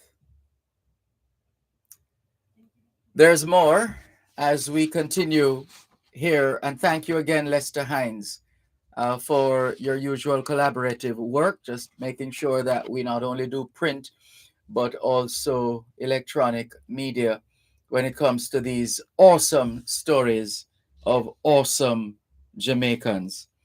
She has created history in the largest athletic donation, the single largest athletic donation at her university, University of Connecticut. And she continues to invest in Jamaica. 41 million US dollars in Jamaican investments and counting. And she's not stopping there. She's not stopping there. Perhaps the next time well, let me not, yeah, we'll see what happens the next time. We look forward to that. And we look forward to getting a copy of her book, slated to hit the stands in summer of 2023. In the meantime, let's continue with more on your program, the Jamaican Diaspora Live Online on Power 106 FM. I'm Dervan Malcolm, and we welcome not just Jamaicans at home and abroad, but importantly, friends of Jamaica. That's a very important category, and we have more than enough evidence to substantiate that. Dr. Frank Denbo is an internal medicine specialist, president of the Guyana Jamaica Friendship Association, and he joins us now to talk about the work of the association, in particular, to share with us on the work into Alos Valley All Age School in St. Thomas, and at some point, we'll perhaps touch on the Rollington Town Clinic, which was dealt with yesterday during both sides of the story in my absence. Jesse Blake did that interview. And so this morning we wanted to focus on Alos Valley All Age School. But naturally, we'd want to mention as well the Adopter Clinic program and how the Guyana Jamaica Friendship Association came to adopt the Rollington Town Clinic. Dr. Denbo, good morning. How are you? Good morning, Dervan. I'm fine. I'm fine, enjoying the wonderful, beautiful Jamaican weather. Yes, indeed. And so are all of us. Thank you. Thank you very much for joining us. Dr. Denbo, this is still considered unusual in terms of an association of the nature which you have, Guyana Jamaica Friendship Association, but not just in name, because I can think of another one, another such association, but in terms of the breadth and depth of the work that you've been doing. So you're not into window dressing and cosmetics. This is the real deal. No, I like to think so. We started about January 2014. The organization was formed in New York. And I like to say, and I repeat this often, and people sort of roll their eyes, but I am West Indian by conviction, Guyanese by birth, Jamaican by love, and Antiguan by ancestry. So everybody is involved. Yes. So because I'm in health, I obviously do work in the health field, but I figure that education is the key to social mobility and to get people who are born in unfortunate circumstances, to give them the opportunity to prosper. Because once you give children the opportunities, they grab it with both hands usually. And a lot of children who are struggling, it's not because they are inherently less smart, it's just they don't have the opportunities. And we set out to give them the opportunities so that they can fulfill their God-given potential. Yes, and I get the impression that you and your team of volunteers are breathing new life into Alos Valley All Age School in St. Thomas. How would you characterize the institution? And please share with us how the decision was made to uplift Alos Valley All Age School in St. Thomas. Well, we started off on the premise that we would focus on primary education, because if you don't have that base, it's difficult to prosper educationally, academically, and socially. So we decided we were going to go to underserved areas in both Jamaica and Guyana, and we chose, first of all, we chose the parish of St. Thomas, because in the past, it's the parish that has not done as well as some of the other parishes. Yes. And then we looked within St. Thomas to see where in St. Thomas was seemingly left behind. And we came up with Alos Valley. Unfortunately for us, we had a headmaster who was on the same page with us. And we started working with him in 2015. He retired in 2017. And the new headmistress, Doreen Duffus, is an absolutely dynamic person. So we have had tremendous success in the last 5 years with working with her. We've had, I would say, a doubling of the percentage of students reading at or above grade level. No, that's significant. Hold on, don't move. One moment, please. That performance counts. Dr. Frank Denbo is our guest at this time on the Jamaican Diaspora Live Online. He's the president of the Guyana Jamaica Friendship Association. And as we indicated at the start, he's an internal medicine specialist. You're listening to Power 106 FM. The time is now 7:45 a.m. here in St. Andrew, Jamaica, which means it's 12:45 p.m. in Bamako, Mali. There's a retirement crisis in Jamaica, with only approximately 10% of the working population saving towards retirement. Many people do not participate in a formal pension plan, such as contract workers and the self-employed, and some are not eligible for a government pension. Every member of the workforce has the opportunity to participate in a pension plan and secure a monthly income for their retirement. Join Real Business every Monday at 9:30 a.m. for an informative discussion with Peter Rose Hall, Managing Director of BPM Financial, discussing the importance of retirement planning.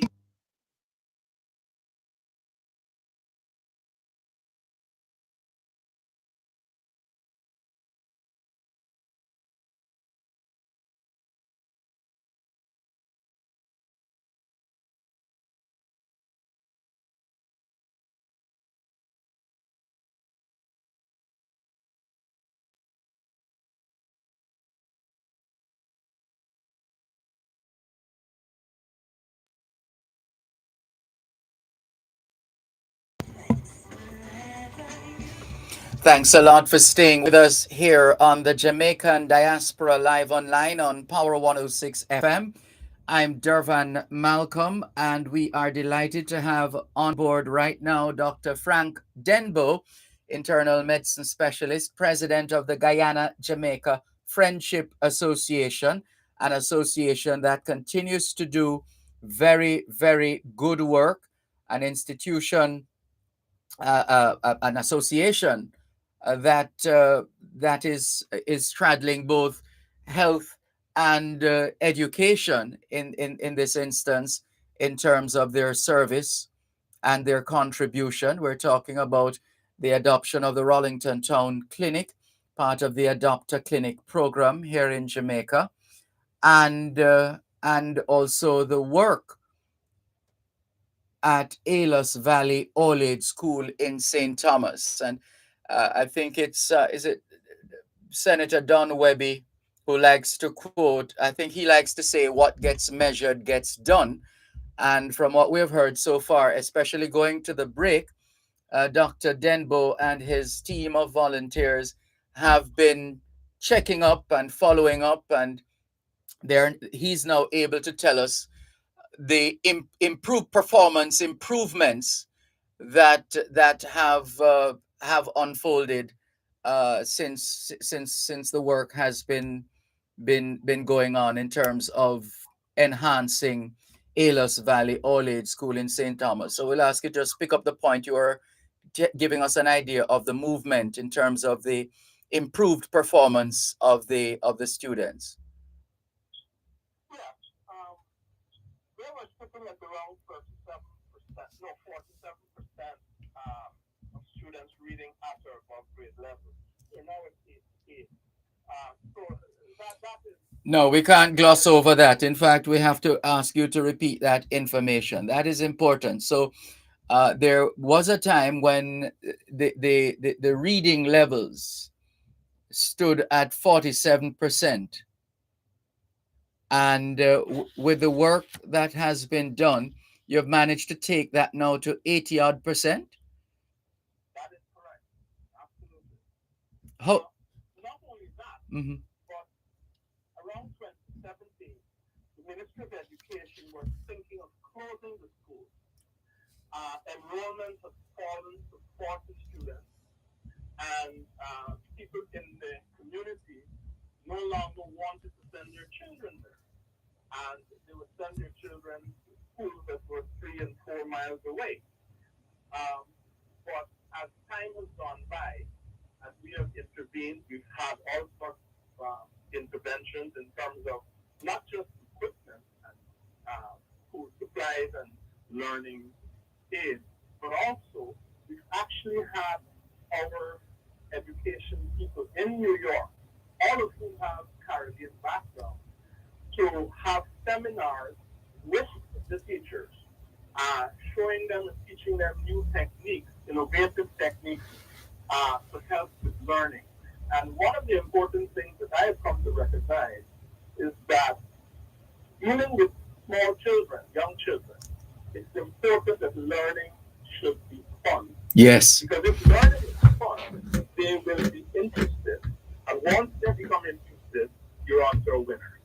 So we have worked tirelessly in that area. And we've also obviously supplied things like, particularly in terms of the pandemic, a lot of tablets and laptops, and the success is there to show for it. Yes. So we were very excited. We're going up there later this morning. They have opened in May this year, they opened the technology room, which has about 12 laptops. They have 30 tablets. There are 4 or 5 microscopes and stuff like that. And when children, for example, we had one student who mentioned that he wanted to be a veterinarian. So we went searching for books for children, explaining to them what it takes to become a veterinarian. And, that is the sort of thing that we have no limits in terms of these children's dreams. Mm-hmm. And anybody who comes up with a dream, they want to be something, Yes. we research and we try to help them in that journey. Excellent. It's important because they do not necessarily have role models in the things that they are interested in. Yes. So we have the other program we have is a dance program where we get men in general and fathers in particular to be more involved in their children's education. We have programs where we have domino nights and just to get them in. And once we get them in, we can get them hooked and more involved in their children's education. Well, hence what I said earlier on. It's the breadth and depth of the work that the Guyana Jamaica Friendship Association does that we find so compelling. Uh, how, how I mean, having done all of this so far and played your part in the development of Alos Valley All Age School in St. Thomas, there might very well be others coming to knock on your door. Is it the plan to stay with Alos Valley All Age School in St. Thomas, or to replicate the achievements of Alos Valley All Age School in St. Thomas in other areas? So what we want is for other voluntary organizations to use us as a model for their own projects in their community. So, for example, you might have somebody from have a group, um, let's say Friends of Clarendon, and they could adopt a school and do similar things.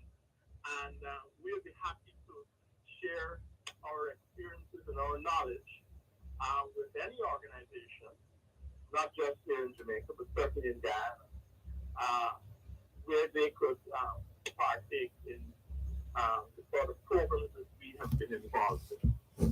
So we don't have any immediate plans to go to any other school. We're sticking with Alos Valley, and hopefully we will continue to have the sort of success that we've certainly had over the last 4 or 5 years. Mm-hmm.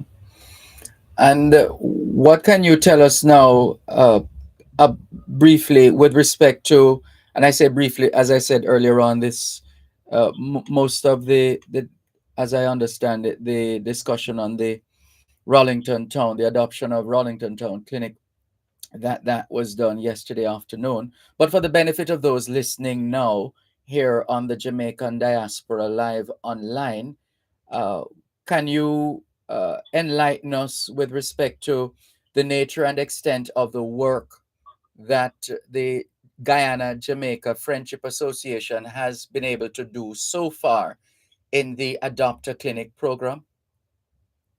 Yeah, this is a joint. Hello, Dr. Denbo. And the Den and We the lost Denbo you. We family. lost you for a moment there. This is a joint. I think that's where we lost you. Yeah, okay. As a collaboration between the Guyana Jamaica Friendship Association and the Denbo family. Uh, my late cousin, Professor Charles Edison Denbo, and his late wife, Dr. Marjorie Thompson Denbo, we're honoring them. And in honoring them, we have adopted the Rollington Town Health Center over the next 5 years for a total of 5.7 million Jamaican dollars.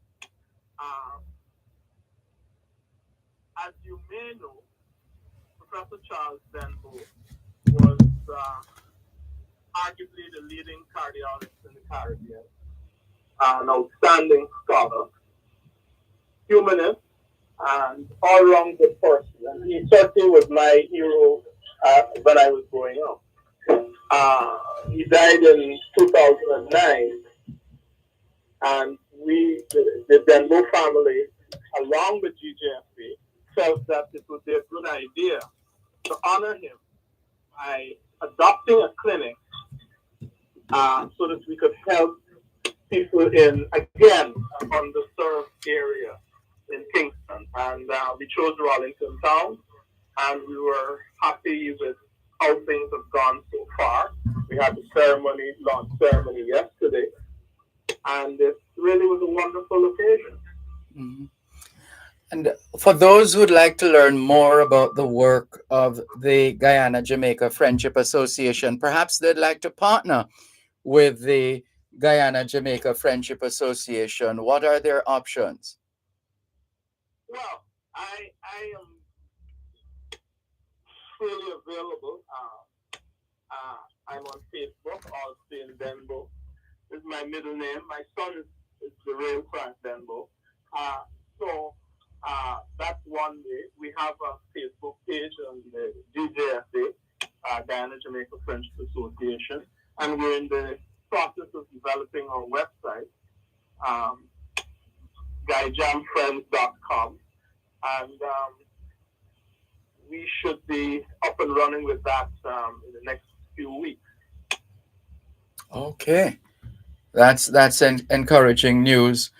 And your adoption of the Rollington Town Clinic, that is for a fixed period.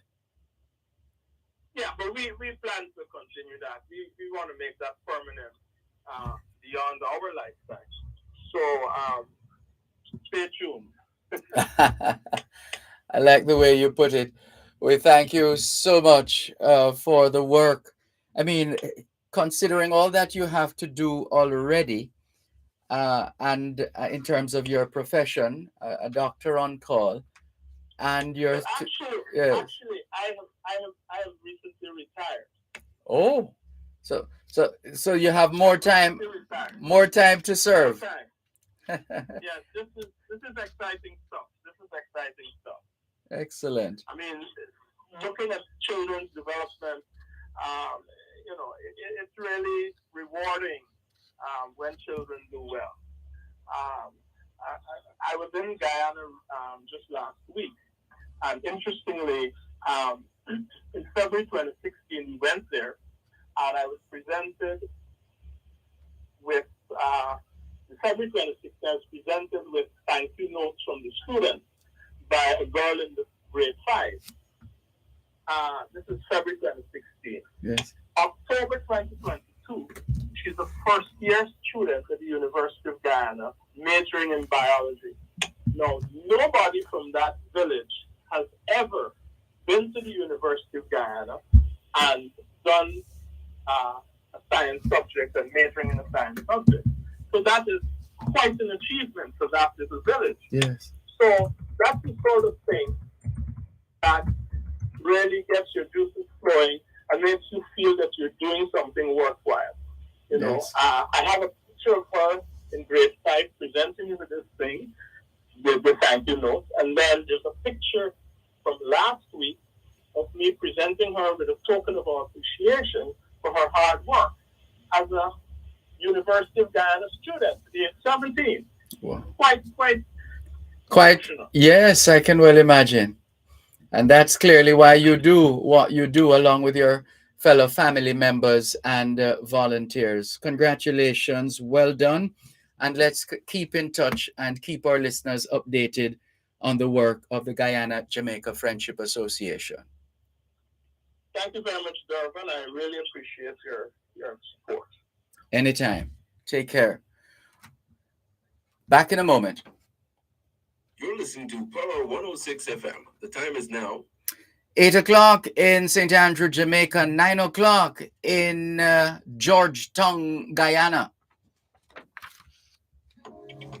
The Island Traffic Authority now has responsibility for government motor vehicle inspection services. This includes pre-inspection for repairs and servicing needed to minimize spending on government vehicles and post-inspection to ensure vehicle repair and servicing is done properly. The ITA also conducts research on the most suitable vehicles to be purchased for ministries, departments, and agencies of government after specifications are given. Call us at 876-754-1900 for more. The Island Traffic Authority, an entity for road safety good.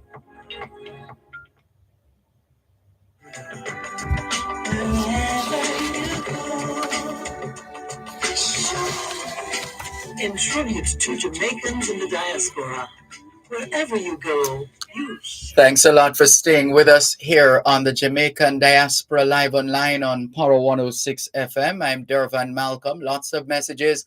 Yaga says, good morning, Mr. Malcolm. Trying to reach Dr. Dixon, Jaja Foundation, a medical project in Jamaica.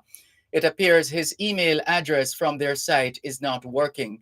Can you please confirm it? Much appreciated. Dr. Trevor Dixon, if you're still listening, can you remind us of your email address? Yaga on YouTube is saying that it appears your email address from the site is not working. So please send us that information, Dr. Dixon. And let's see. Monica says, oops, my apology for my computer error, Mr. Malcolm. Really sorry. I don't know what that was, but understood. And Levi Goslin says, good morning, Brother Dervan. Enough respect to you and the goodly doctor. Stay safe, please. Thank you very much. And you do likewise.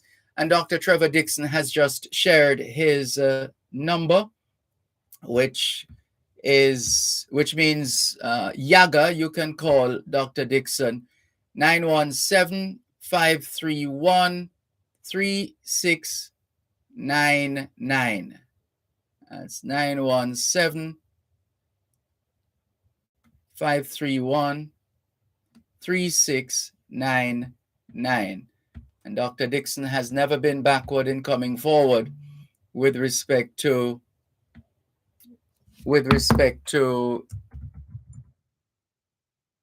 making public his contact details, because he's in the business of people. That's what it's all about. Thank you, Dr. Dixon. All the very best, and keep those messages coming in quickly. We have to clear a couple more of these messages. Bear with us, please. Our next guest is standing by. Bear with us, please. So Dr. Dixon was asking earlier on about Dr. Bailey and whether she performed in track and field. I guess he got his answer. Dr. Dixon asked, is she considering supporting some of these smaller grassroots charities that exist here in the United States, such as Team Jamaica Bickle, Track and Field, UJA Education, Jaja Foundation, Medical? Perhaps officially, representation will have to be made. Dr. Dixon, Erwin Clare. Olga Hollingshead says, Saturday morning blessings to you, Sir Malcolm, your family and listening diaspora, family and friends everywhere. Have a great day and a wonderful weekend. Same to you. Dr. Rosemary Adamson Lewis says, thank you, Dr. Dixon. It's my passion to help by imparting my knowledge and getting down to business with hands on, we will definitely team up for the One Jamaica initiative. Blessings always. Thank you, Dr. Rose. All the best as you pursue the position of Global Jamaica Diaspora Council representative for the Southern United States. Albert in Coconut Creek, Florida. Story of Dr. Bailey. I lift my hat off to her. I'm proud of her. If I may ask, what's her investments in Jamaica? Not the amount, not sure if it was mentioned. Yes, in the story, if you Google the story, just Google Dr. Trisha Bailey, and you will see the story about the 41 million US dollars worth of investments, etc. Dr. Bailey, a true success story, says Dr. Trevor Dixon. Albert says definitely in reference to Dr. I think that's something that was said about Dr. Rose. Polari Lors says, what an inspiration. Looking forward to reading your book, Dr. Bailey. Lorna Shelton Beck is greeting us. Dr. Trevor Dixon says, Dr. Denbo, great individual, friend of Jaja, always supporting Jamaica and Jamaican initiatives. Diana McIntyre Pike says, this is great news, Sir Dervan, and happy that she's from St. Elizabeth in reference to Dr. Trisha Bailey. Would love to link with her to support our joint diaspora-led investment community tourism fund, ComFund, where the interest will be available for low interest loans and grants, and she can participate in the Making Connections Work UK Diaspora 2023 Community Economic Tourism Program, which has partnered with our country style villages as businesses. Nicola in central Jamaica. Good morning to you. Happy Saturday. She says it's the eve of my grandma's 100th birthday anniversary. Well, we join you in that observance of this day. Peter Gracie says, good morning, my brother. Hope all is well. Good to see you on this Saturday. Nurse Claudette Powell, who volunteers with the Guyana Jamaica Friendship Association as well, says, good morning, everyone. And she says, those interested in the Adopter Clinic can contact her at C Joy, that's the letter C, common C. All letters are common here. cjoy53 at gmail.com. cjoy53 at gmail.com or 516-459-2903. 516-459-2903. And she says, I'm happy to be the VP for the Guyana Jamaica Friendship Association. Thank you for that reminder, Nurse Powell, Vice President for the Guyana Jamaica Friendship Association. Let's get on with it, and we thank our guest for his patience and understanding.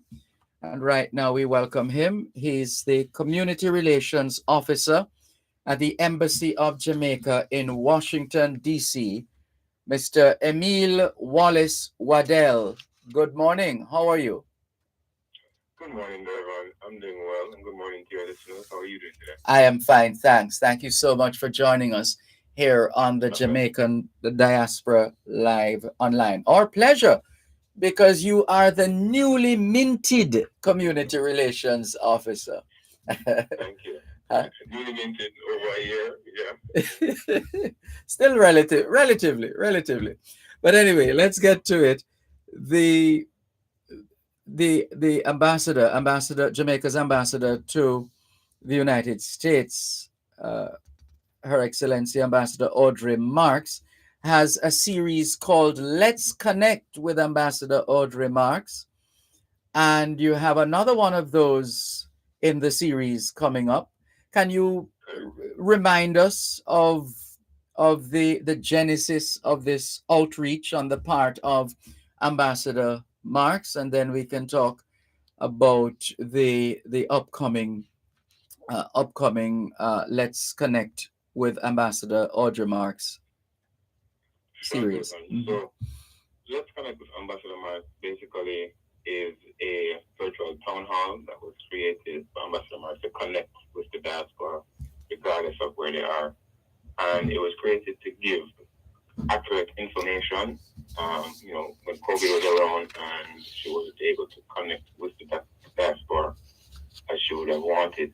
So we've had several episodes with several special guests. We've had topics such as healthcare with Minister Tufton. We've had education with Minister Williams. We've had Shaggy Online, and even the Lieutenant Governor of Virginia. We have a wide array of guests that have come on the show since its inception. Yeah.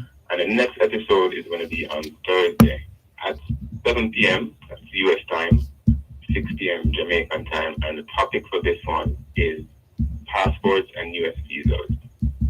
So, episode where we that one, are you ready for that one? That one could run for hours. Well, we're going to have to manage this because I know we're going to get a lot of questions. But a very timely topic. We're going to be speaking about US visas and Jamaican passports. On the passport side, at the embassy, we get a lot of queries about why passports really take so long, every place takes so long. So we're going to address, the whole process, what to do to ensure that your application gets processed in a timely matter. And we will also have the CEO of PICA, Mr. Andrew Winter, online. So we have a very knowledgeable guest in that regard. Yes. There's also the US visas that we'll be talking about. So Ambassador will be talking about the US visas that you can apply for work and travel opportunities. And we'll have Mr. Jeff Osweiler on the Embassy of the United States in Kingston. He will address the US visa matters. So we'll be ready for all the questions, and hopefully it won't run forever. What can you tell us with respect to the usual format? What's the format usually like for those who have never been in on one of these sessions with Ambassador Audrey Marks? All right, Dervan, for the format, as I said, since it was coming out of Zoom, COVID, the format via Zoom. So we send out the Zoom login details. If you want to learn about the event, you can check Ambassador Marks' Facebook page where we have the flyer will be posted, also the Zoom login details. And we do have a small live audience now. So we also have representatives from the Jamaica Central Labor Organization that will be joining us. That they deal with kind of the work and travel program for Jamaica. We'll also have them in-house. We also plan to have a few immigration lawyers so they can answer questions if there's anything that Jeff Osweiler or Mr. Andrew Winter can't answer. So we're fully prepared. We'll have you on Zoom. We'll have a small live audience, and the conversation just flows. And we just address questions, pass out information, and make sure that our listeners, Jamaicans at home and abroad, is better than they came. And it no doubt there's an element of follow-up that is key in that kind of space, because there are some issues you might not be able to deal with then and there. And so would you be the one who records that information and ensures that there's follow-up? So it depends on what is needed to be followed up on. Oh. But as the community relations officer, I'll be an interface. All our Zoom chats are recorded, so we can go over, see where people are, requesting or speaking to something, and we can address it. We also have the chat. Usually in the chat, we have another representative from the embassy monitoring the chat to answer questions there or taking note of questions that we need to follow. And subsequent to the Zoom event, that's where we address those issues and reach out to folks. I see. And what informs the areas that you cover? Is it the many requests from members of the diaspora? Is it a matter of what's happening at a particular time or happening in Jamaica at a particular time? What informs the topics that make the Let's Connect with Ambassador Audrey Marks series? Good question, Dervan. So basically what informs the topics is a mix of both. So all right, sorry, I didn't realize we were this close to the break. One moment, please. Let's just take the break and come back and you explain further, please. You're listening to Power 106 FM. The time is now 8:15 in the morning here at Broadcast House 32 Lyndhurst Road, Kingston 5, St. Andrew, Jamaica, which means it's 6:15 a.m. in Vancouver, British Columbia, Canada. It's Club Euphoria. Fame Frequencies Club Experience will be blazing this Saturday from 9 to midnight with music by J95, DJ Kevin, alongside It's Night to Event, Delta Lee, and DJ Xavier. Party with your host, Talia, in our Zoom VIP Watch Yourself area, or tune in live on Fame 95 FM, It's 92 FM, RETV, One Spot Media, and on Mixcloud at Fame Frequency. That's this Saturday. Oh, you know, you'll be girl for Fame Frequencies Club Euphoria. Powered by Smirnoff Vodka, the world's #1 vodka. Must be 18 years and older to drink. Drink responsibly. Fame Frequencies, certified blazing.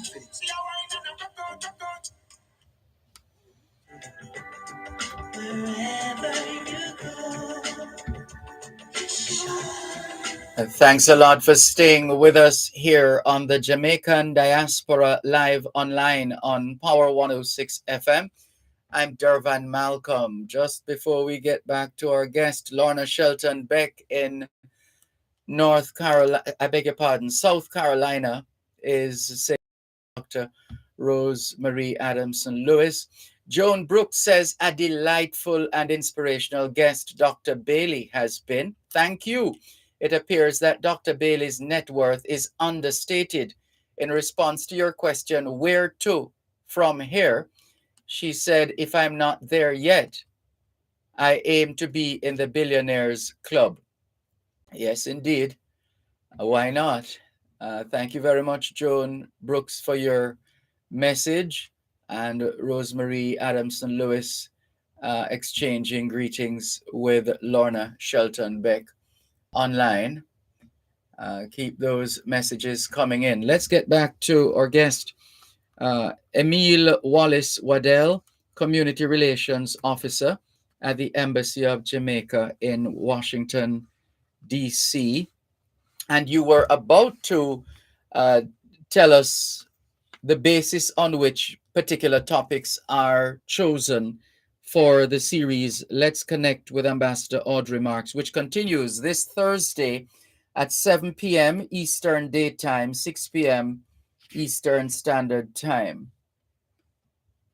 Thanks, Dervan. So I was saying that with regard to the topic, we usually look at what is, kind of hot right now, and also take a pulse of the diaspora to see what they need information on. So for this episode, we've gotten a lot of queries about the U.S. visas, and the embassy has had a long-standing issue with non-compliant passport applications. So we'd like to, address that so we can. Oh, that's big. Slow that down a bit. Let's just draw a little closer. That point that you made. You said non-compliant, meaning that persons have not been as thorough as they should be in filling out the forms. Correct, Dervan. Or Jamaicans are not filling out the forms accurately sometimes. Mm-hmm. So what happens is we have, as I said, non-compliant applications. We have to reach out to our diaspora members to let them know this is missing, and that extends the wait time that they have to wait. Right. So that is something that we'd like to address so people can understand, why there's a delay sometimes because they don't know what's happening. They just come, go up the embassy saying that we're taking long. Yes. But the issues that we have to address, and we just want to clear the air. Right. And from where you sit, what has the traffic in and out of the embassy been like in general terms? What I'm getting at is the frequency with which Jamaicans in the diaspora and others use the services of the embassy. Okay, well, I can't give you a precise. I know, that's why I said general. I just want to get a sense of what that energy is like. If it's an everyday energy, or maybe there's a particular day when you get more people coming to the embassy as opposed to another time or a time of day. Okay. So the real issue, from what I understand, is with our Dropbox service or mailing applications. So we have an appointment system where Jamaicans can come into the embassy. We can vet their application, make sure everything is there, and make sure everything is there before we accept it. But with the mailing and the Dropbox applications, we don't have that opportunity. So when we receive these applications, something might be missing. It might be as simple as an individual not signing in a box, Mm-hmm. or forgetting to put pop-up pictures in their application. So we get a large amount of mailings. So that's kind of where the issue lies, from my understanding. Yes. So yeah, but with regard to walk-ins, it's a few numbers every day because since COVID we have limited the walk-ins to our appointment system. That's what I figured. Yes, yes, right. And with respect to, I like the idea of helping, because that's what it's about. It's about helping Jamaicans and members of the diaspora in general to properly fill out those forms. So you save, the embassy itself saves itself the trouble by going through the trouble of of uh, of resolving those matters. And so no doubt that will sorry, go ahead. No, I think you're exactly correct. And Yes. sometimes we try to reach out to Jamaicans that have non-compliant applications, and we don't get through to them. Oh. And after a while, they're wondering what happened. They don't hear from us, but the truth is, to try to reach out to them, we may not get to them. Jamaicans have decided to check their emails to see that something was sent. So Yes. that's why I think this issue right now is very timely. Right. I just wanted to add that PICA will actually be in the DMV area next week, and there will be another event that the embassy is putting on. Hold on, slow it down. This is good information, and we need everybody to hear it, because there was one in the UK not so long ago, some weeks ago, and that went supremely well. I hear lot of people trying to sort out their Jamaican citizenship and related matters. So people Jamaicans in Washington, DC, Jamaicans and those who want to be Jamaicans, in a good way. So that, give us those dates again and the location.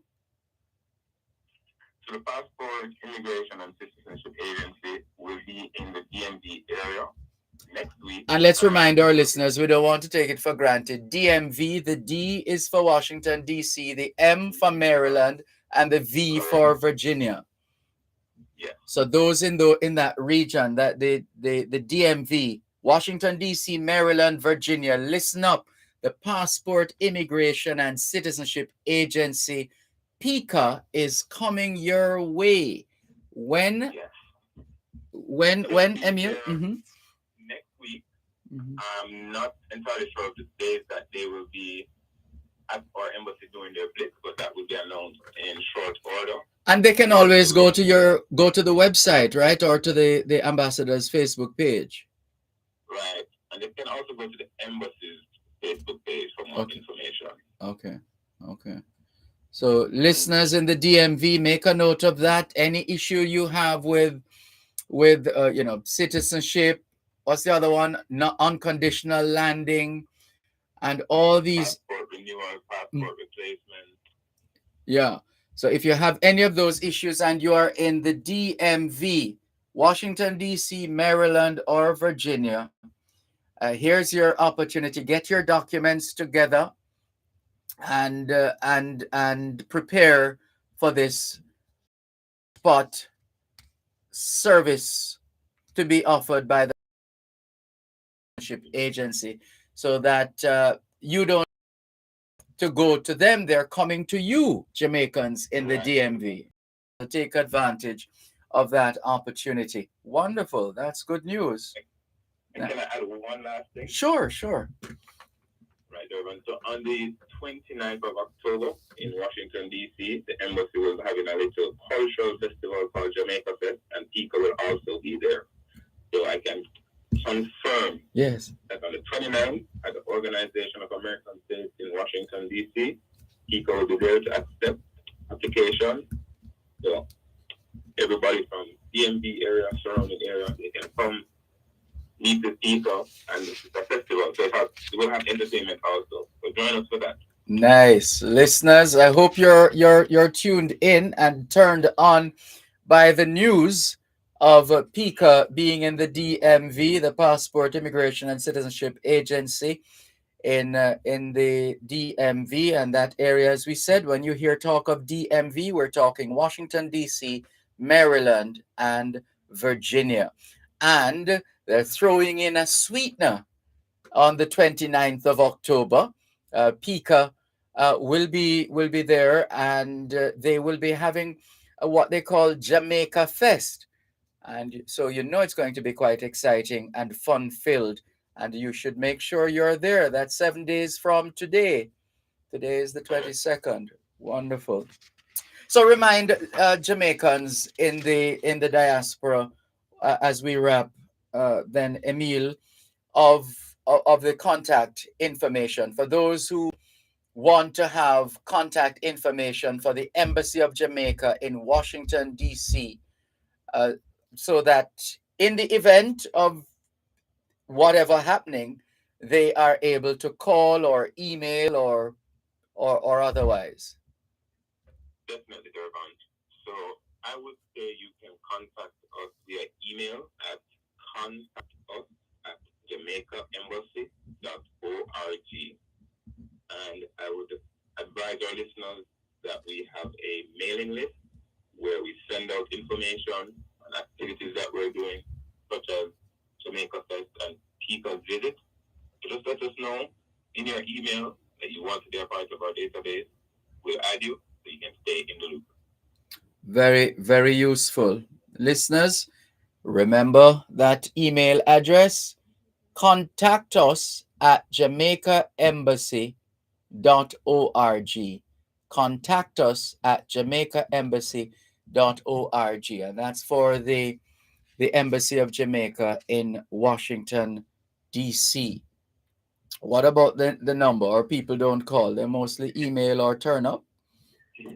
Well, Dave, I'm going back to the issue of the non-compliant applications. We get a lot of phone calls, and sometimes we cannot answer all the calls, so we have frustrated Jamaicans out there. So I recommend the email because we monitor that, and it gives a little. It pops up. That. Yes. Right. Mm-hmm. I see. Good. Right, and of course, the usual offerings of the embassy will continue. But as you said, ever since COVID-19, you've been doing your best to manage the numbers. Correct. Because as much as, never mind all that has been said about COVID-19 up to now, it is a fact that it is still very much around, and we still have to be careful. All right. Well, it's been a pleasure, Emil Wallace Waddell, Community Relations Officer, Embassy of Jamaica, Washington, D.C. Well done. And feel free, keep to come back to us when there are other developments, other programs of activities. Looking forward to that. Same here. Thank you very much. Thank you too. You too. Thank you very much. All the best. Take care. That was Mr. Emil Wallace Waddell, Community Relations Officer at the Embassy of Jamaica in Washington, D.C. Let's see. Dr. Rose says, Trevor Dixon, we hope she does. Let's get it going. Sounds like they're having a discussion there. Lorna Shelton Beck in South Carolina says, how can I reach the PICA rep? Phone number or email, please. All right. Let's see if we can share the contact with you off air, Lorna Shelton Beck. One moment, please. Protecting Jamaica's borders from illicit imports and exports is a key priority for the Jamaica Customs Agency. The JCA will remain vigilant and resolute in effectively fulfilling this mandate. The time by the Jamaica Customs Agency is 8:30 in the morning here at Broadcast House, 32 Lyndhurst Road, Kingston 5, St. Andrew, Jamaica, which means Konnichiwa. It is 10:30 p.m. in Tokyo, Japan. Monkeypox is in Jamaica.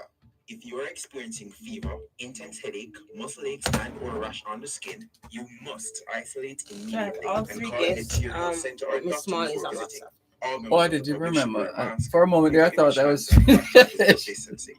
A message from the Minister of Here you Health go. and Thank you. There's a retirement crisis in Jamaica, with only approximately 10% of the working population saving towards retirement. Many people do not participate in a formal pension plan, such as contract workers and the self-employed, and some are not eligible for a government pension. Every member of the workforce has the opportunity to participate in a pension plan and secure a monthly income for their retirement. Join Real Business every Monday at 9:30 a.m. for an informative discussion with Peter Rose Hall, Managing Director of BPM Financial, discussing the importance of retirement planning and the solutions to move Jamaica out of this crisis. Retirement Wealth Creation is brought to you by BPM Financial Limited, taking you higher.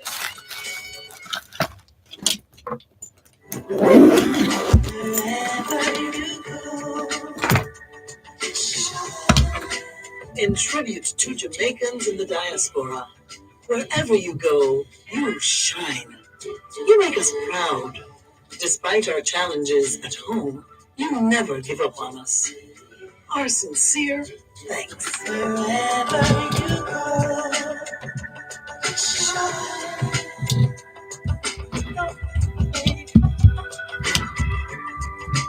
you need to know. Thanks a lot for staying with us here on the Jamaican Diaspora Live Online on Power 106 FM. I'm Dervan Malcolm. Good morning to Judith Oliver Wolf. She says, good morning, Dervan Malcolm and fans. Good morning, Judith Oliver Wolf. Thank you very much for joining us. And Lorna Shelton Beck. Oh, yes, we're to send her a contact. And Dr. Rosemary Adamson Lewis says, Trevor Dixon, Dr. Dixon, yes, we will join hands and hearts together and improve our health system little by little. Thank you and your team for what you're doing in Jaja Foundation. Thank you very much, Dr. Rose, for your message. And right, so the discussions continue online. In the meantime, let's move to our next segment. We are going to Cali. We're going to California, and more precisely, Los Angeles, California, to welcome members of the Jamaica Awareness Association of California. The Jamaica Awareness Association of California. And we have a founding member of the JAAC, Ms. Sharon Small. Good morning. How are you? Good morning, Dervan. I am fine, thank you. How are you doing? I'm doing well, thanks. Thank you so much for joining us this early. You're welcome, my pleasure. Great. And let's welcome as well Vice President, Medical Chair, Jamaica Awareness Association of California, Ms. Claudette Coleman. Hi, Nurse Coleman. How are you? Good morning, Dervan and listeners. I am fine. We can hear that. Bright-eyed and bushy-tailed. Wonderful. Yes. Yes. And you didn't have to drink coffee like Patrick Williams, the president, right? Good morning, Mr. President. Where did he go? Mr. President, are you there? Sir Dervan, good morning. Good morning to you. Diaspora community. Accepting morning greetings on their behalf. I'm on my second cup of coffee. Okay. I hope it's Blue Mountain coffee, and if it's not, don't respond, please. Absolutely Blue Mountain coffee. That's the only coffee I drink. All right. They should send you some coffee for that. Well done. Absolutely. All right. Let's get the show on the road in terms of the 34th annual fundraising banquet and a celebration of Jamaica's Diamond Jubilee happening the Saturday after next. Yeah, the 5th. Yes. Right, the 5th of Saturday, the 5th of November. And we're anxious to learn more. But first, we don't take anything for granted. There are those listening now who perhaps, never mind the fact that you've been around for 34 years, but perhaps you haven't heard of the Jamaica Awareness Association of California. And so we're going to ask Sharon Small, who is a founding member of the association and a former officer of the association as well, to give us the history of JAAC for starters. I would be happy to. So, back in 1987, while I was in college here in California, I met David Houghton, and shortly thereafter, he expressed the interest in wanting to do something to help our fellow Jamaicans back home. So eventually, back in July of 1987, we got together, about 10 of us, at the home of Hope Miller and Webster Budden, and decided, yes, we want to do charitable things for Jamaica, non-politically affiliated, and there it started. And so we've been focusing on helping in the areas of health and education. And in 2000, we started our first annual mission trip where we did clinics on the west coast of Jamaica. And then in 2002, we added the education piece. And we started giving, we had been giving scholarships from the very beginning. But then as of 2000, we were actually in rural Jamaica visiting schools, doing interviews for scholarships, giving students backpacks filled with school supplies, bringing in the expertise of counselors and setting up computer labs. It was an extensive project that the education team embarked on. And then with surgery, which Claudette can probably address, that took off with laparoscopic surgeries in Anata Bay Hospital. Anata Bay at that point was on the verge of closing. And so they are now one of the premier hospitals doing laparoscopic surgery. In addition to that, we would do clinics all over the island, mainly in rural Jamaica, and have nurses and doctors volunteer or team for these missions, sometimes of 50 to 60 volunteers. And so it's been a lot of work, but a lot of rewarding work putting together these annual mission trips. Unfortunately, we weren't able to do it the previous 2 years with the pandemic. But as far as the start of the organization, it was just a group of Jamaican nationals living in Los Angeles that decided we wanted to do something to help, and in particular in the area of health and education. Yes. And thank you very much, Sharon Small. Claudette Coleman, how would you characterize the work that the Jamaica Awareness Association of California's medical team, medical committee, medical group have been able to do over these years? So, as Sharon alluded, our laparoscopic training program started in 2004 at Anata Bay Hospital. And we've basically spread that to most of the other hospitals across the island. Mm-hmm. And again, she alluded to going out to the clinics. And we've gone out to the clinic, way out in the clinics that some of the people say that it's back of the beyond or whatever that means.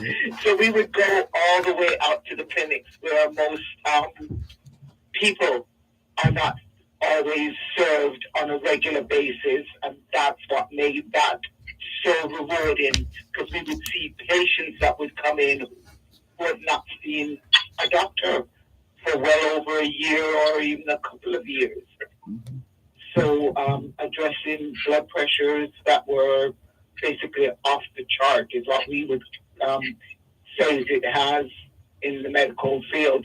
Mm-hmm. And we were able, going back to the same clinics, seeing much of the same patients, and watching the progress of their health, both from the education that we were able to provide them with, plus the medication that we were able to bring down and give to them. We had patients that we would try to leave enough medication for 6 months. Many of them were smart enough to cut the medication in half so it would last them for the year until we return. And just to watch the numbers of their blood pressure coming down, and just to feel the appreciation of the people that came out to be seen in the clinic is priceless. I can, yes. That's the reason why we come back. And of course, this past year, as Sharon said, due to the pandemic for 2 years, we weren't able to come down for the mission. But this past year, we were only able to bring a very focused surgical team down, and it was amazing to see the need just from not being there for those 2 years, for how depleted the supplies were and how desperate. Plus, with the migration of nurses and physicians, now you have new doctors, new nurses in the hospitals, and it was just awesome to be able to start up, because we're basically relaunching the laparoscopic program with brand new physicians at another day hospital. So the appreciation is, like I say, just priceless. So now we're looking for 2023 to be able to bring our usual a complement of volunteers, nurses, physicians, and reopen the clinics and be able to do what it is that we've been doing in the past. And I know that is well needed. Indeed. And to pull this all together, Patrick Williams, president of the Jamaica Awareness Association of California, JAAC, you would perhaps tell us that it takes cash to care, as former Prime Minister Edward Seaga once said. How have you done in that regard, in terms of being able to raise the funds necessary to keep going even during a pandemic? Well, for Dervan, we'll say thanks to Karen and Claudia, motivated. For sharing so much. Every time I hear the story of Jamaica Awareness Association, it just re-energized me. Just know that there are people here in LA and around the diaspora that cares about our beloved country. And so that's how we were able to raise funds, even though the pandemic kind of conquered us. We were able to do virtual events. And I must say a big thank to you, Dervan, and the team, Wayne and Baby C, for shepherding us, helping us through the pandemic to host many successful virtual events. We have host Gala, we have done our Spring Festival, and a few others. And so with that, we were able to raise funds so we can carry on the work of the Jamaica Awareness Association over the last couple of years during the pandemic. All right, hold it right there. Please, Patrick Williams, President of the Jamaica Awareness Association of California. After the break, we're going to find out from Sharon Small, founding member of the extent to which the annual gala or banquet has been evolving. One moment, please. You're listening to Power 106 FM. The time is now 15 minutes to 9 o'clock in the morning here at Broadcast House 32 Lyndhurst Road, Kingston 5, St. Andrew, Jamaica, which means it's 6:45 a.m. in Los Angeles, California. There's a retirement crisis in Jamaica, with only approximately 10% of the working population saving towards retirement. Many people do not participate in a formal pension plan, such as contract workers and the self-employed, and some are not eligible for a government pension. Every member of the workforce has the opportunity to participate in a pension plan and secure a monthly income for their retirement. Join Real Business every Monday at 9:30 a.m. for an informative discussion with Peter Rose Hall, Managing Director of BPM Financial, discussing the importance of retirement planning and the solutions to move Jamaica out of this crisis. Retirement Wealth Creation is brought to you by BPM Financial Limited, taking you higher.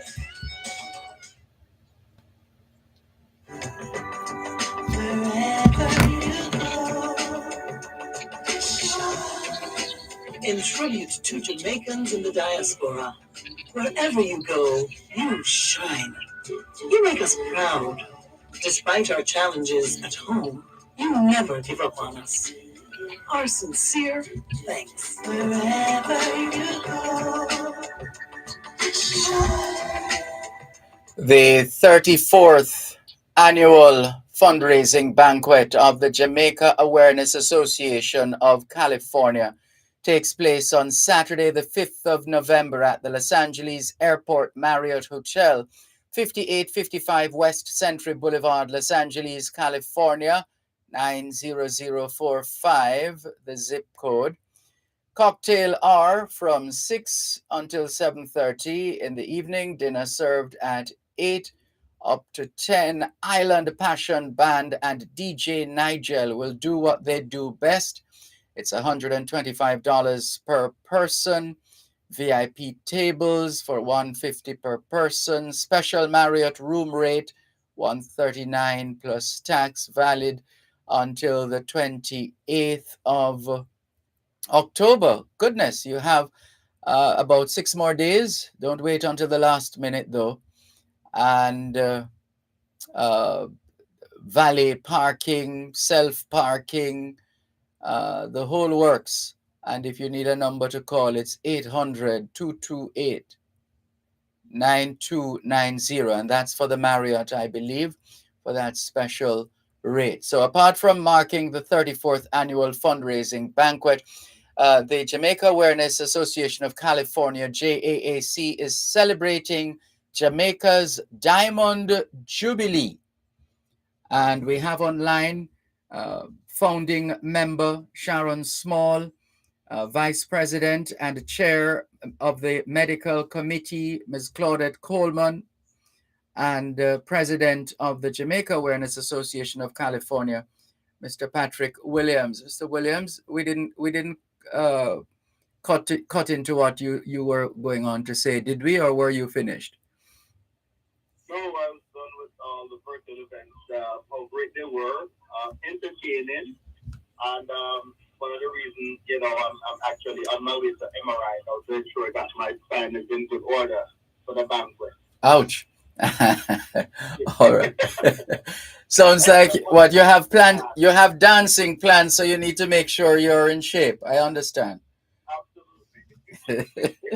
Well, speaking of dancing, Sharon Small, you've been there from the beginning, in terms of the Jamaica Awareness Association of California, and that very first.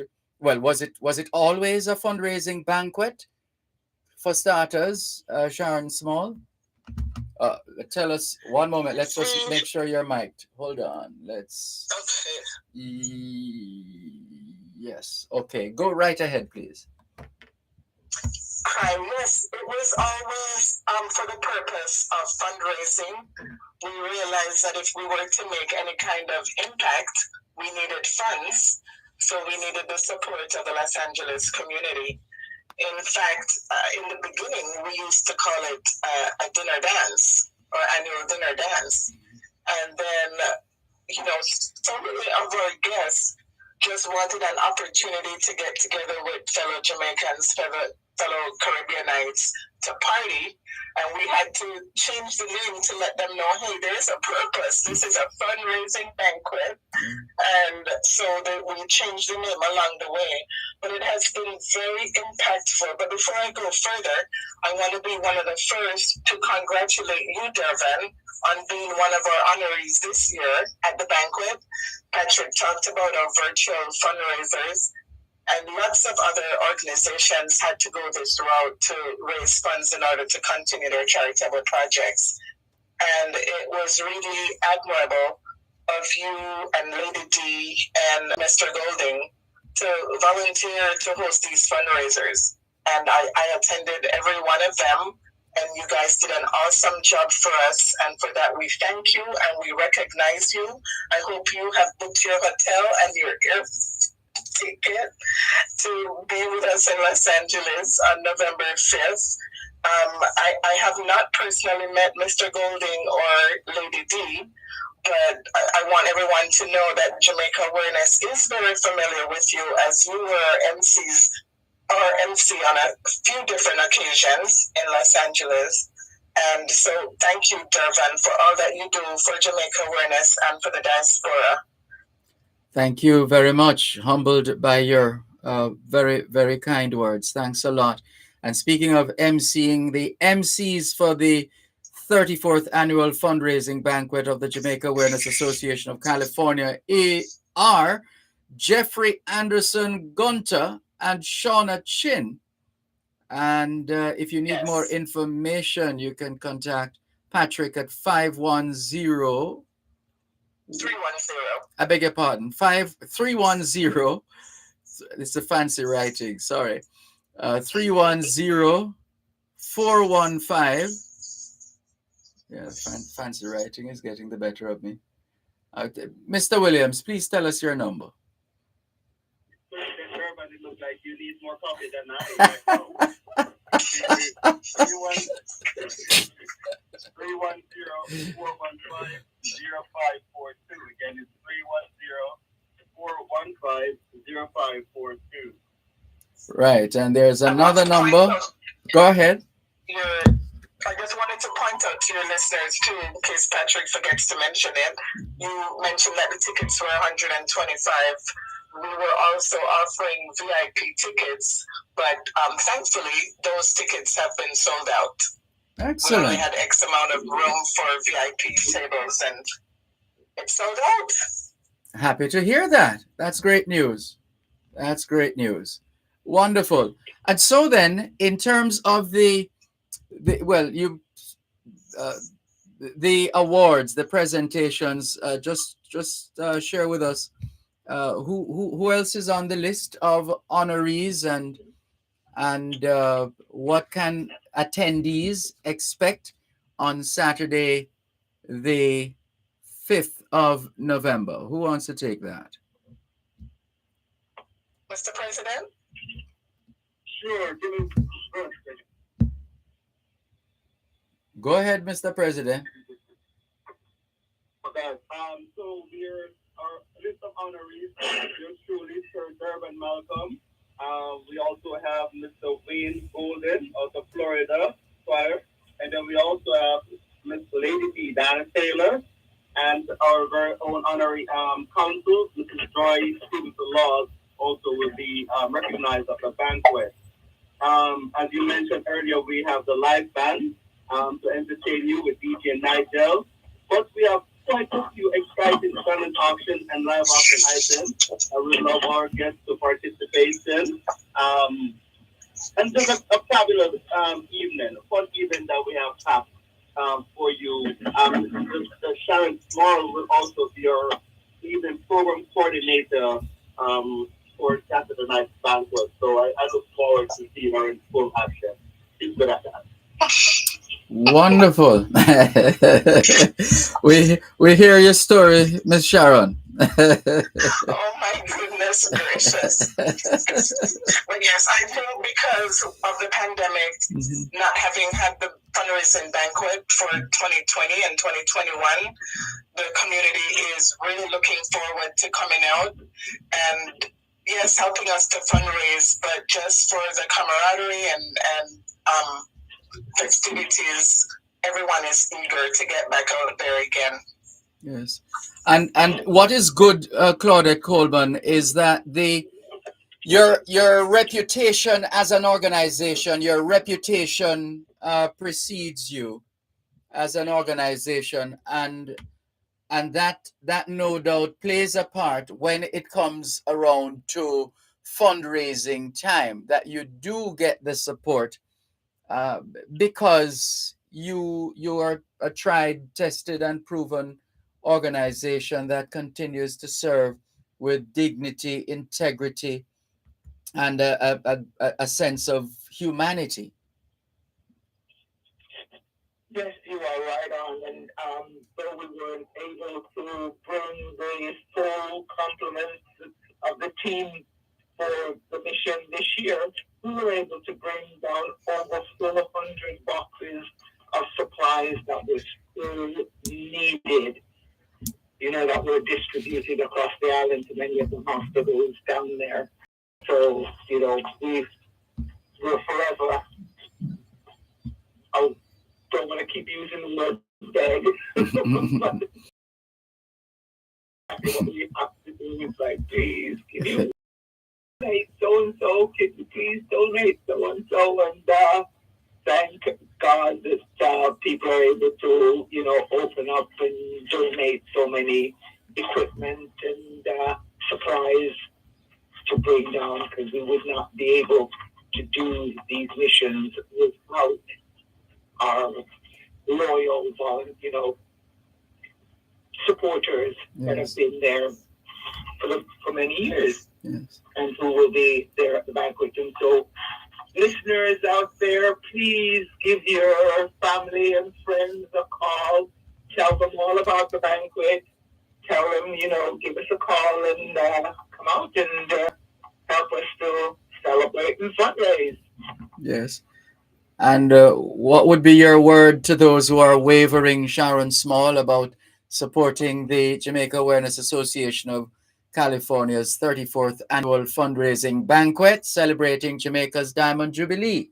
Get your ticket, come on out and party with us while raising funds for a very worthy cause. Yes. And the final word goes to you, Mr. President.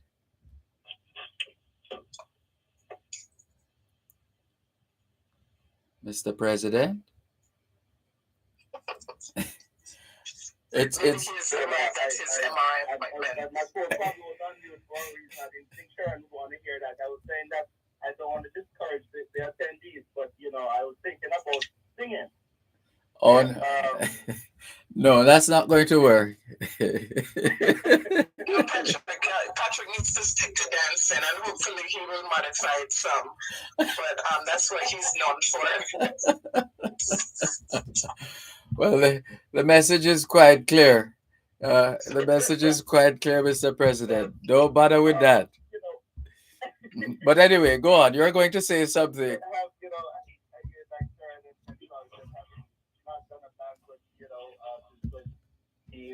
We're looking forward to this celebration, especially that we've incorporated our independence celebration into it. Jamaica 60, and that's quite a significant milestone for us to celebrate.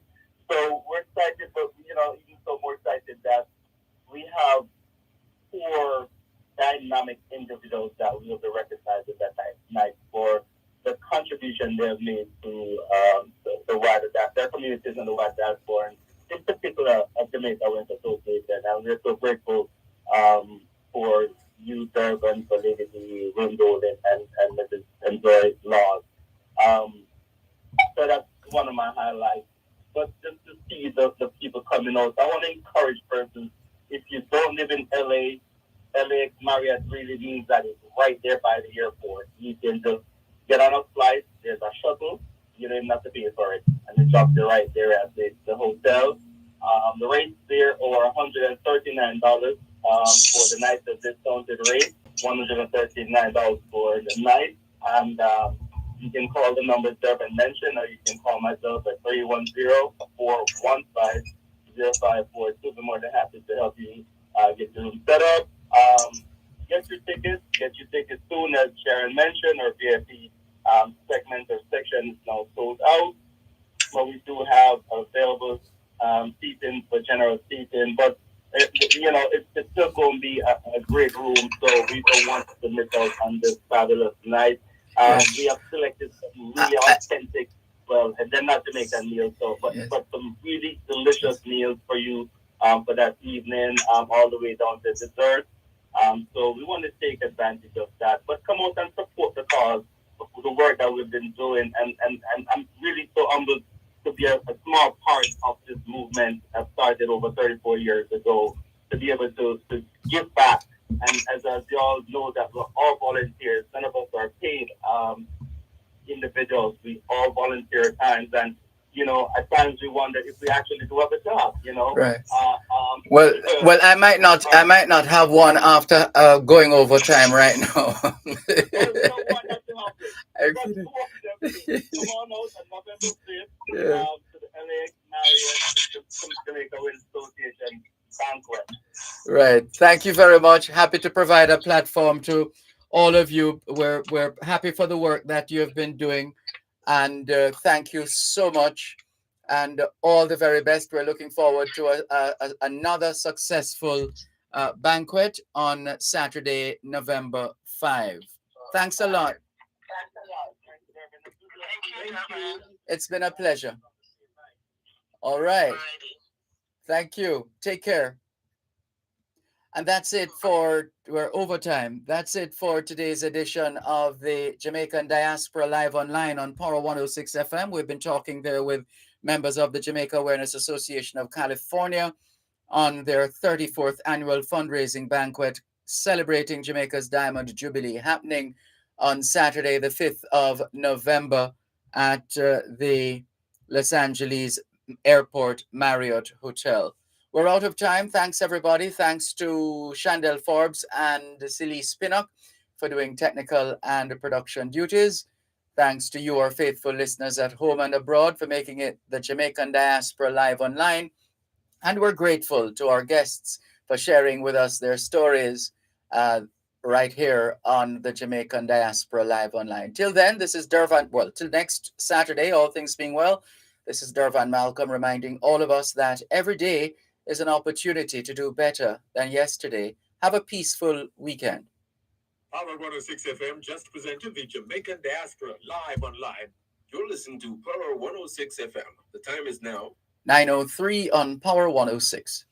We got the power to move you. Power 106.